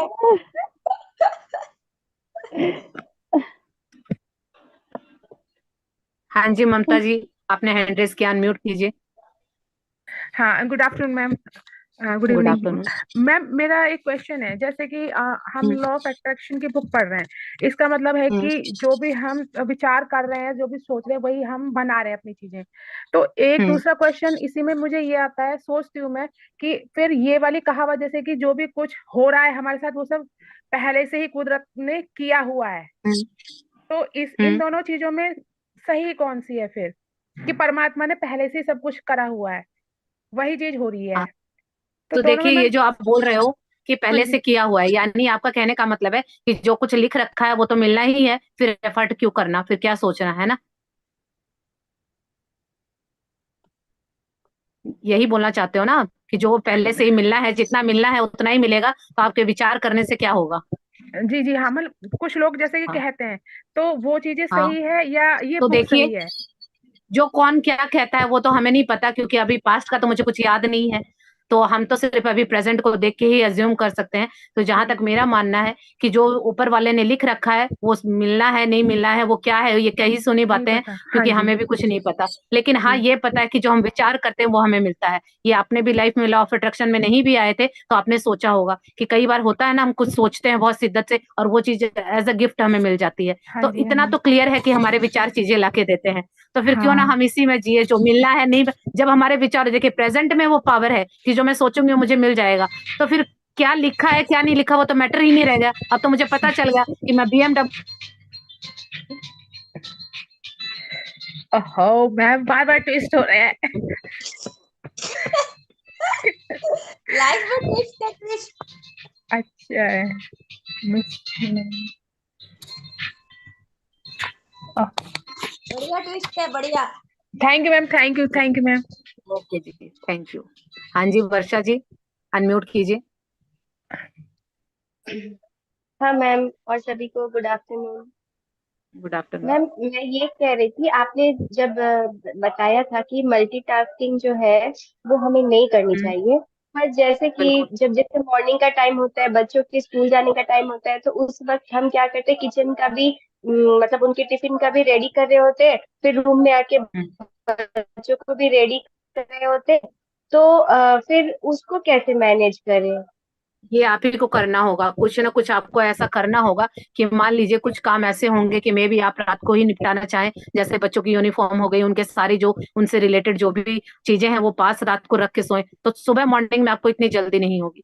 और मैंने ये खुद के ऊपर इम्प्लीमेंट किया है कि मैं एक साथ चार चार पांच पांच काम करती थी और मेरे को जो लगता था कि मैं बहुत प्रोडक्टिव हो गई हूँ, मैं टाइम को बहुत अच्छे से यूज कर रही हूँ। लेकिन फिर मैंने देखा कि मैं कोई भी वीडियो देखती हूँ तो मैं वहां ज्यादा देर फोकस नहीं रह पाती हूँ। मुझे पता है ये मेरे मतलब का कंटेंट है, लेकिन मैं वहां ज्यादा देर टिक नहीं पाती हूँ। तो मैंने खुद को रियलाइज किया कि ये तो मेरा फोकस बिल्कुल हिल रहा है। और जब फोकस हिल गया तो फिर आप कहीं भी कॉन्सेंट्रेट नहीं कर पाएंगे, क्योंकि मेरी ये लर्निंग होती है, मैं कोर्सेज लेती हूँ तो मुझे सीखना पड़ता है, कई देर उनकी वीडियोस देखनी पड़ती है, नोट्स बनाने पड़ते हैं, तो मैं फोकस ही नहीं रह पाती थी। कभी लगता था ये करूँ, बीच में मैंने बुक्स पढ़नी शुरू की तो एक बुक शुरू की, उसके बाद ध्यान ही नहीं लगा, फिर मन करा दूसरी करूँ तीसरी करूँ, मैंने एक दिन में चार चार बुक शुरू कर दी और वो कहीं कुछ भी पूरी नहीं हुई। तब मुझे समझ में आया कि जो मैं मल्टीटास्किंग करती हूँ उसका नतीजा है। तो मैंने धीरे धीरे बंद कर दी, लेकिन अभी भी आदत बनी हुई है। पर मैं अपने ऊपर काम कर रही हूँ, एक दिन में तो नहीं होगा, लेकिन ये आपको ही निकालना होगा कि आप जो भी कर रहे हैं एक बार में प्रेजेंट रहिए और करके देखिएगा कि आप चार कामों को करते हैं ना, रिजल्ट नहीं आता, काम भी लेट होते हैं, पर आप एक बार में एक काम करते हैं ना, वो बहुत जल्दी होता है और बहुत अच्छे तरीके से होता है, उसमें बल्कि टाइम बचता है। और हमें लगता है कि एक साथ ज्यादा काम करने से टाइम बचता है, बल्कि टाइम ज्यादा लगता है, क्योंकि आप मल्टीटास्किंग करते हैं, दिमाग कंफ्यूज रहता है और कुछ चीजें गिर गई बिखर गया वो काम और बढ़ जाता है। तो आप एक बार करके देखिएगा, फिर मुझे अपना अनुभव बताइएगा कि क्या आपको मल्टीटास्किंग से ज्यादा फायदा हुआ या एक काम पे फोकस रहने से फायदा हुआ। Okay, thank you ma'am. Okay जी, थैंक यू। हाँ वामी। जी वामिका जी। हाँ हाँ जी, हाँ बोलिए। मैम, जैसे मैंने 2 दिन पहले भी ये क्वेश्चन पूछा था कि सोल हम्म। या सबकॉन्शियस माइंड, तो मैं भी रीड करती हूँ, बुक रीड करने की हैबिट है थोड़ी मुझे भी, तो power of hmm. Subconscious mind जो बुक है वो रीड की है मैंने। हम्म। तो उसमें हम्म। सबकॉन्शियस माइंड को बहुत ज्यादा पावरफुल बताया है, और है भी, ऑब्वियसली वो है भी पावरफुल, हम्म। तभी तो काम बनते हैं। हम्म। तो उसमें लिखा है कि अपने अंतर मन से बात कीजिए, आपको जो चाहिए उसको बताइए और वो आपको सब कुछ लाके हम्म। देगा। और जो भी क्वेश्चन है, हम्म। जो भी आपको आंसर चाहिए वो उसको बताइए। पर हम लोग जब हम्म। परसों डिस्कस कर रहे थे, और जो मैं प्रैक्टिस अभी स्टार्ट कर रही हूँ, जो अपने सोल से कनेक्ट करना, हम्म। मतलब जो भी हमें कुछ हम्म। गाइडेंस चाहिए, कुछ डिसीजन लेना है, तो हम सोल से क्वेश्चन पूछना है हमें, और वो मिल जाता है। हम्म। तो ये मैं अभी, मुझे ना ये थोड़ा सा लॉजिकल माइंड बीच में आ रहा है, एग्जैक्टली मैं करूँ क्या, सबकॉन्शियस माइंड से पूछूं कि सोल से पूछूं, कि ये दोनों एक ही है। और आज सुबह की क्लास में भी नहीं। आपने शायद, हाँ, हाँ आपने हाँ शायद हाँ बोला, बोलिए। हाँ आपने बोला कि मतलब वो एग्जैक्ट वर्ड्स याद नहीं आ रहे मुझे, बट बोला कि सबकॉन्शियस माइंड से कनेक्ट कीजिए आप, आपसे मतलब जो भी कुछ बोलना है पूछना है तो सबकॉन्शियस माइंड से कनेक्ट कीजिए। तो ये मेरा अभी थोड़ा सुबह से कंफ्यूजन चल रहा है।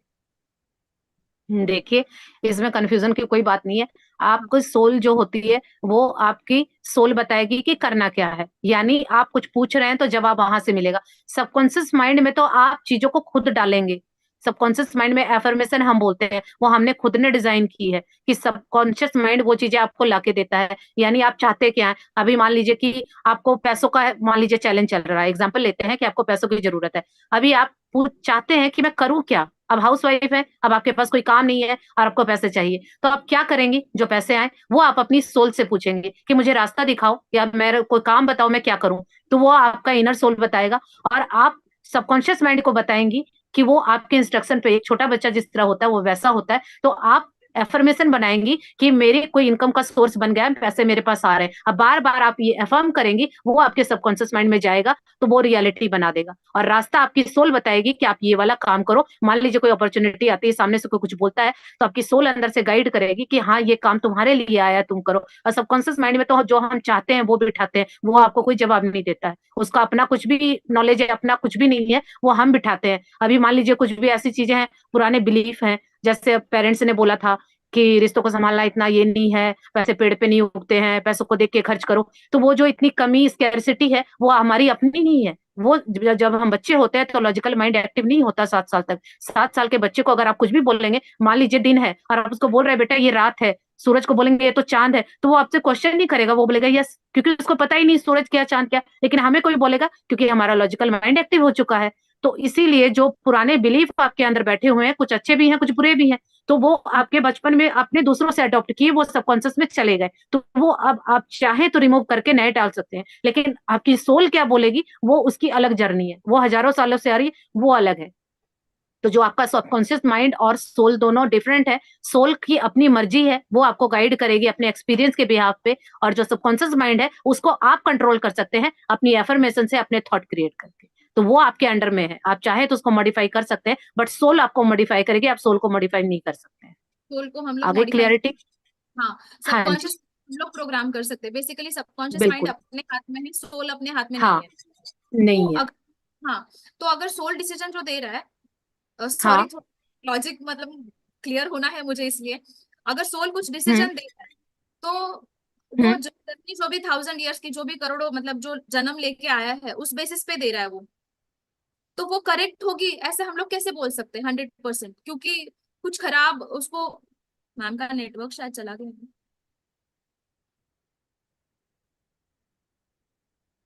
Hello, hello.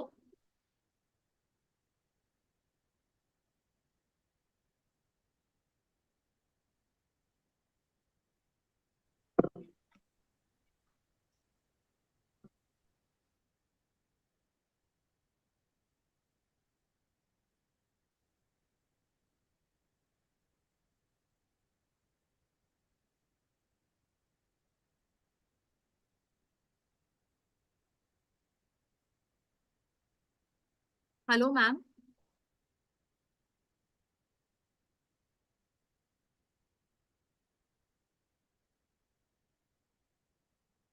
हाँ जी, अब आ रही है वॉइस? हाँ, अब आ रही है। हाँ जी, हाँ। हाँ जी, हाँ, बोलिए। तो हम लोग जैसे 1000 years जन्म लेके सोल आया है अपना, इतने सारे क्रॉस करके हम्म। आया है, तो उसके हम्म। बहुत सारे ऐसा नहीं है कि 100% उसके एक्सपीरियंस अच्छे रहेंगे, खराब भी रहेंगे। तो उस हम्म। बेसिस पे सोल हम्म। डिसीजन देने वाला है। तो वो डिसीजन हम्म। हम ऐसे कैसे बोल सकते हैं कि वो करेक्ट ही रहेगा हमारे लिए, 100% परफेक्ट ही रहेगा?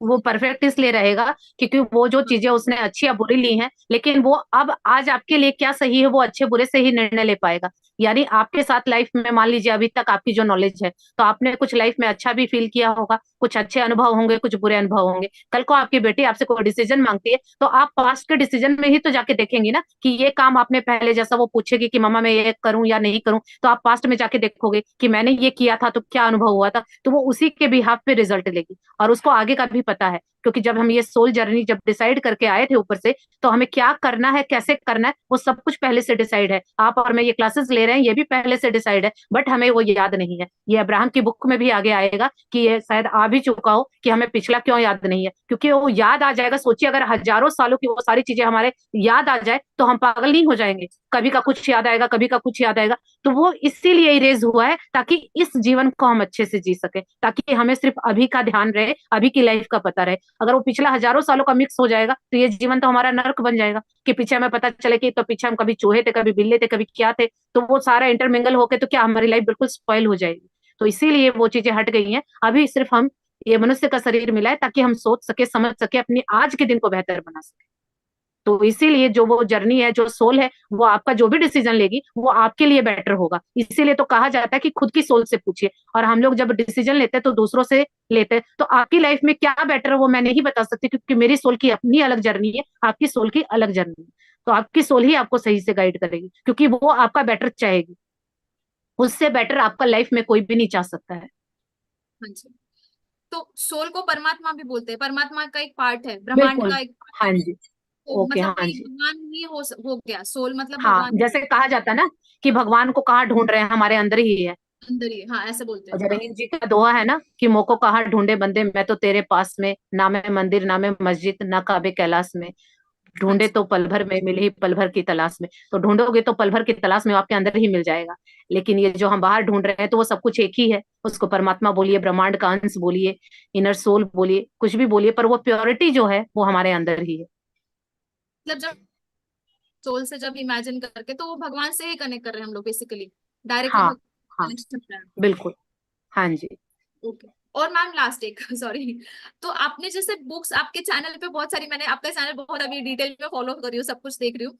तो आपने जैसे बहुत सारी बुक्स पढ़ी है पहले, तो हम्म। जैसे द मैजिक भी हुआ है आपका पहले, तो वो सारे आपने जो टेक्निक्स है वो आपने खुद भी फॉलो किए हैं क्या सारे? क्योंकि इतने सारे फॉलो करना तो डिफिकल्ट है, बट बुक नहीं, रीडिंग। मैं सब कुछ नहीं करती जो मुझे अच्छा लगता है, और उसमें भी मैं बहुत टेक्निक वेक्निक में मैं कम फंसती हूँ। पहले मेरे को लगता था कि ये कर लो वो कर लो, 10 लोगों को फॉलो कर लो, पर अब मुझे समझ आ गया है कि 10 जगह करने से सारी एनर्जी का जो है वो खराब होती है। एक ही जगह एनर्जी लगाइए। तो मुझे तो इतना पता है कि अगर एक थैंक यू शब्द को भी आप पकड़ लेते हैं, जीवन में कुछ भी नहीं करते हैं, तो ये आपको वो सारी चीजें ला देगा, चाहे आप कितनी भी टेक्निक कर लीजिए। क्योंकि एक दो टेक्निक मैंने की थी, मुझे रिजल्ट नहीं आया, तो मुझे लगा ये सिर्फ टाइम पास है। और फिर वो चीजें रिजल्ट नहीं मिलता तो फिर हमारा विश्वास भी नहीं बनता, और जब मेरा विश्वास नहीं बना तो मैं आगे डिलीवर नहीं कर पाऊंगी। क्योंकि जो मेरे साथ हुआ है उसको मैं पूरे कॉन्फिडेंस से बता पाती हूँ, लेकिन जो मेरे साथ हुआ ही नहीं मैं कैसे आपको बोलूं। और वो दिखावा और वो नाटक वो मेरी समझ से बाहर है।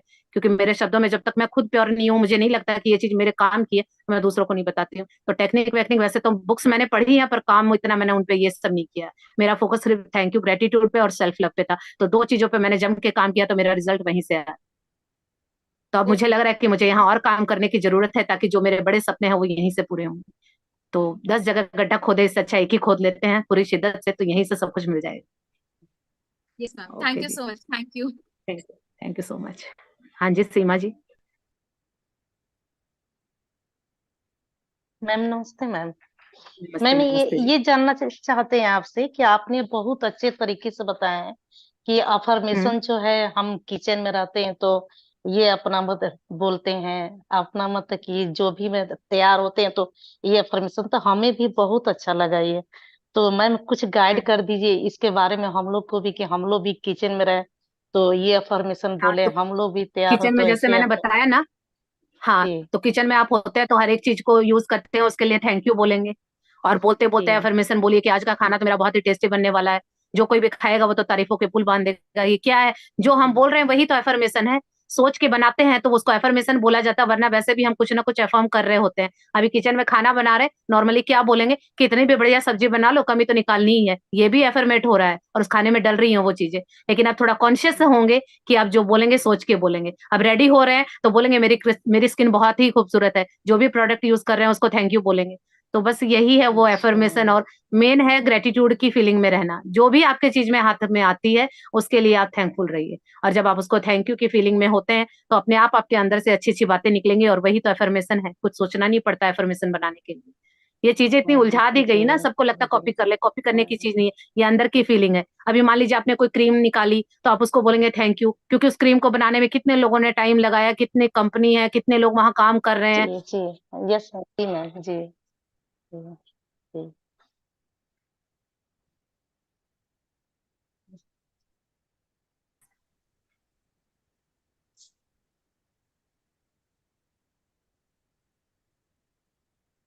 तो इसी तरह से मैं करती हूँ, आप भी जहां पर भी प्रेजेंट होते हैं उसी तरह से कीजिए। बिल्कुल मैम, सही एकदम, इतना अच्छे से आपने गाइड किया, बहुत ही, इसके लिए ma'am thank you ma'am, thank you. Thank you so much जी। जी हाँ जी, अंजलि जी आपने हैंड रेस किया है। फर्स्ट ऑफ ऑल ना, थैंक यू दीदी, आपको ना कोटि कोटि धन्यवाद जो अपनी बुक रीडिंग करवाया। अदरवाइज मेरे पास ऐसे ही थैंक यू। पड़े रहता था और 1 साल भी। नहीं तो बाहर नहीं आते। जैसे आप बताती है ना कि मतलब आप 300-600 पेजेस की बुक पढ़ लो, उसमें से एक ही लाइन आपका जीवन बदल देगी। वैसे आज के जो बिल्कुल। टॉपिक हमने डिस्कस किया ना, वो सारे मतलब ये मेरे सवाल जो थे ना आज तक के, वो सारे उसमें मिल गए मुझे आंसर्स। और मतलब चलिए ये बहुत टाइम अच्छा। मैनेजमेंट वगैरह वो सब सीख गई हूँ। और अभी ये मेरे बेटी को भी सिखाऊंगी मैं। तो आप मतलब बिल्कुल। अल्केमिस्ट बन गई मेरी लाइफ की, तो आप मेरी लाइफ कोच बन गई। चलिए, thank thank you so much जी, थैंक यू। चलिए, ये किताबें इसी तरह से हैं कि मैंने तो जो भी किताबें पढ़ी हैं वहां की सिर्फ एक लाइन मुझे याद रहती है, और वो एक लाइन मेरे लिए काम कर जाती है, तो मुझे लगता है कि काम हो गया। क्योंकि हर चीज तो याद भी नहीं रहती ना।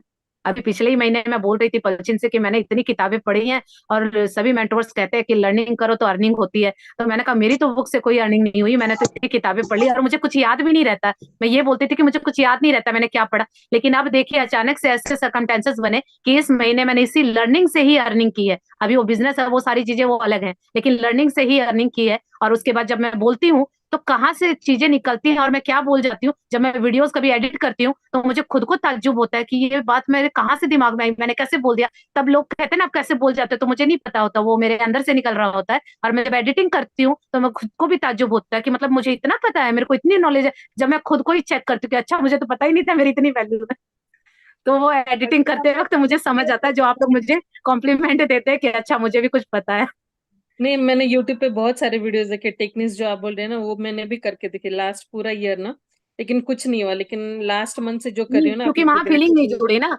वहां हम रिजल्ट को फोकस करके फिर वो टेक्निक करते हैं, तो हमें लगता है बस कुछ मिल जाए कुछ मिल जाए, तो वो नहीं चीजें काम करती है। मेरा तो नहीं समझ में आया, तो मैंने तो वो सब चीजें छोड़ दी। हाँ, अभी मैंने भी सारा छोड़ दिया, सारा टेक्निक, सिर्फ ग्रेटिट्यूड और सेल्फ लव। बस मैंने तो अभी दो ही चीजें पकड़ी है, मुझे तो बहुत अच्छा रिजल्ट मिला, और बल्कि यहाँ मेरा विश्वास और भी बन गया है। चलिए, थैंक यू जी। हाँ जी, सिमरदीप जी।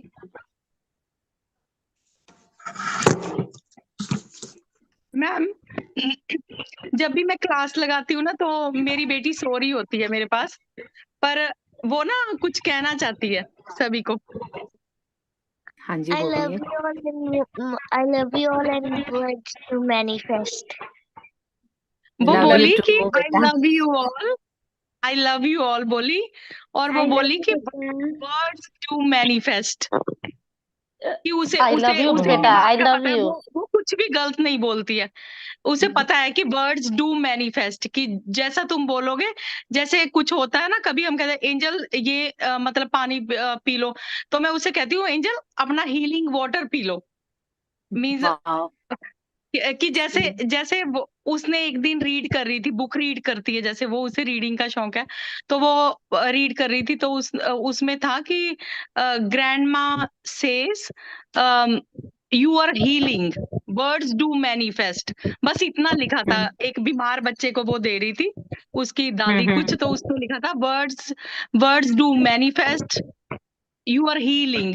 कि ऐसा कहने की बजाय कि हम कहते हैं ना कि बीमार है, जैसे हम वर्ड ढूंढ रहे थे, तो ये मतलब इसे पता है, इसने जैसे जब से मैं भी क्लास लगा रही हूँ, और इसे मतलब ये मेरे साथ होती है ऑल द टाइम। वो ऐसे है मैम, बहुत लाइन अच्छा। की उसमें लिखा था कि अगर हम बीमार भी हैं, अगर हम ये बोल दें कि हम बिल्कुल ठीक हैं, आपके वर्ड्स मैनिफेस्ट होते हैं और आप बीमार होके भी ठीक हो जाते हैं, ऐसे कभी मत बोलो कि हम बिल्कुल बीमार हैं।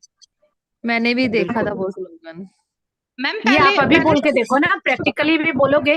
अभी आप 4 बार बोलो कि मेरे सिर में दर्द है, देखिए तो आपकी बॉडी वैसा ही रिएक्ट करना शुरू कर देगी, क्योंकि जो आप बोल रहे हैं ना आपकी बॉडी का एक एक सेल सुनता है उस बात को। तो अभी आप लोगों ने ये तो सबने देखा होगा ना, जब बचपन में हमें स्कूल नहीं जाना होता तो बहाने लगाते थे, कभी पेट के दर्द का बहाना बनाते थे, और थोड़ी देर में हमारी बॉडी रिएक्ट करने लगती थी, कहीं ना कहीं कुछ चालू तो हो ही जाता था नाटक करते करते। तो वो क्या था, वो मैनिफेस्ट ही तो था। तब हम बचपन में वो बीमारी अट्रैक्ट कर रहे थे कि स्कूल जाना ना पड़े, तो वो हो रहा था, वो मैनिफेस्ट हो रहा था, वो चीजें हुई थी या नहीं हुई थी। तो ये चीजें होती हैं। और जैसे ही मान लीजिए आपके घर में, मान लीजिए अब ये भी सबके साथ हुआ होगा कि मान लीजिए आपकी थोड़ा सा आपकी हेल्थ में चैलेंज आया, और आपने बोला घर वालों को कि आज मैं काम नहीं करूंगी, आज मैं रेस्ट करूंगी, और आज मेरे से काम नहीं होगा, आज चाहे मैं खाना नहीं बनाऊंगी, बाहर से लाना। अभी तुरंत अचानक से किसी का फोन आता है और कोई मेहमान आने वाला होता है, अब आप एकदम से इतनी फुर्ती आ जाते हैं कि घर भी ठीक कर दिया, खुद भी ठीक हो गए, खाना भी बन गया। अब वो हेल्थ कैसे ठीक हो गई? वो आपके विचार थे कि नहीं होगा तो नहीं होगा, अब आपने किया कि अब तो मजबूरी है, क्योंकि आप तो अब क्या हो गया कि फ्लाइट और फाइट वाली मोड आ गई, या तो फाइट कीजिए या तो काम कीजिए, और भाग सकते नहीं है। तो फ्लाइट कर नहीं सकते हैं, तो उस टाइम आपकी बॉडी में एकदम से एनर्जी आई, क्योंकि कोई चॉइस नहीं है कि भैया अब तो करना ही पड़ेगा। तो वो बीमारी जो 2 मिनट पहले बोल रहे थे कि खाना नहीं बनेगा, ले आना, अब आपने खाना भी बना लिया, घर भी मैनेज कर लिया और खुद को भी टिप टॉप कर लिया कि भैया कोई आने वाला है तो क्या कहूंगी। तो वो सब कुछ हम ही करने वाले हैं, जो हम विचार करते हैं वही जीवन हो जाता है, लेकिन कभी ऐसी ऐसी चीजों पे हम ध्यान नहीं देते। तो होता है ना ये सबके साथ, लाइफ में कभी ना कभी हुआ होगा कि जब आप सोच रहे होगे कि नहीं अभी मैं रेस्ट करने जा रही हूँ, अभी मैं कुछ काम नहीं करूंगी, अचानक से कोई आ जाता है, अब उसके बाद हमें सारा सब कुछ करना पड़ता है, तो एनर्जी कहाँ से आई, वो आपने ही किया। तो यही हमारे विचारों का खेल है, जो हम सोचते हैं वो होता है। तो लेकिन इन छोटी छोटी चीजों पे हमने कभी ध्यान नहीं दिया, तो हमें नहीं पता था कि जो ये चीजें हैं हम खुद ही मैनिफेस्ट कर रहे हैं। लेकिन अब हम एक नियम का, एक किताबों का सहारा लेते हैं तब, लेकिन काम तो हम ये पहले से ही कर रहे थे। तो चीजें तो पहले भी काम कर रही थी, लेकिन अब थोड़ा अवेयर हो गए, बस इतना फर्क। चलिए, थैंक यू सो मच जी, आप सभी का बहुत बहुत धन्यवाद जर्नी का हिस्सा बनने के लिए। Thank you. Thank you.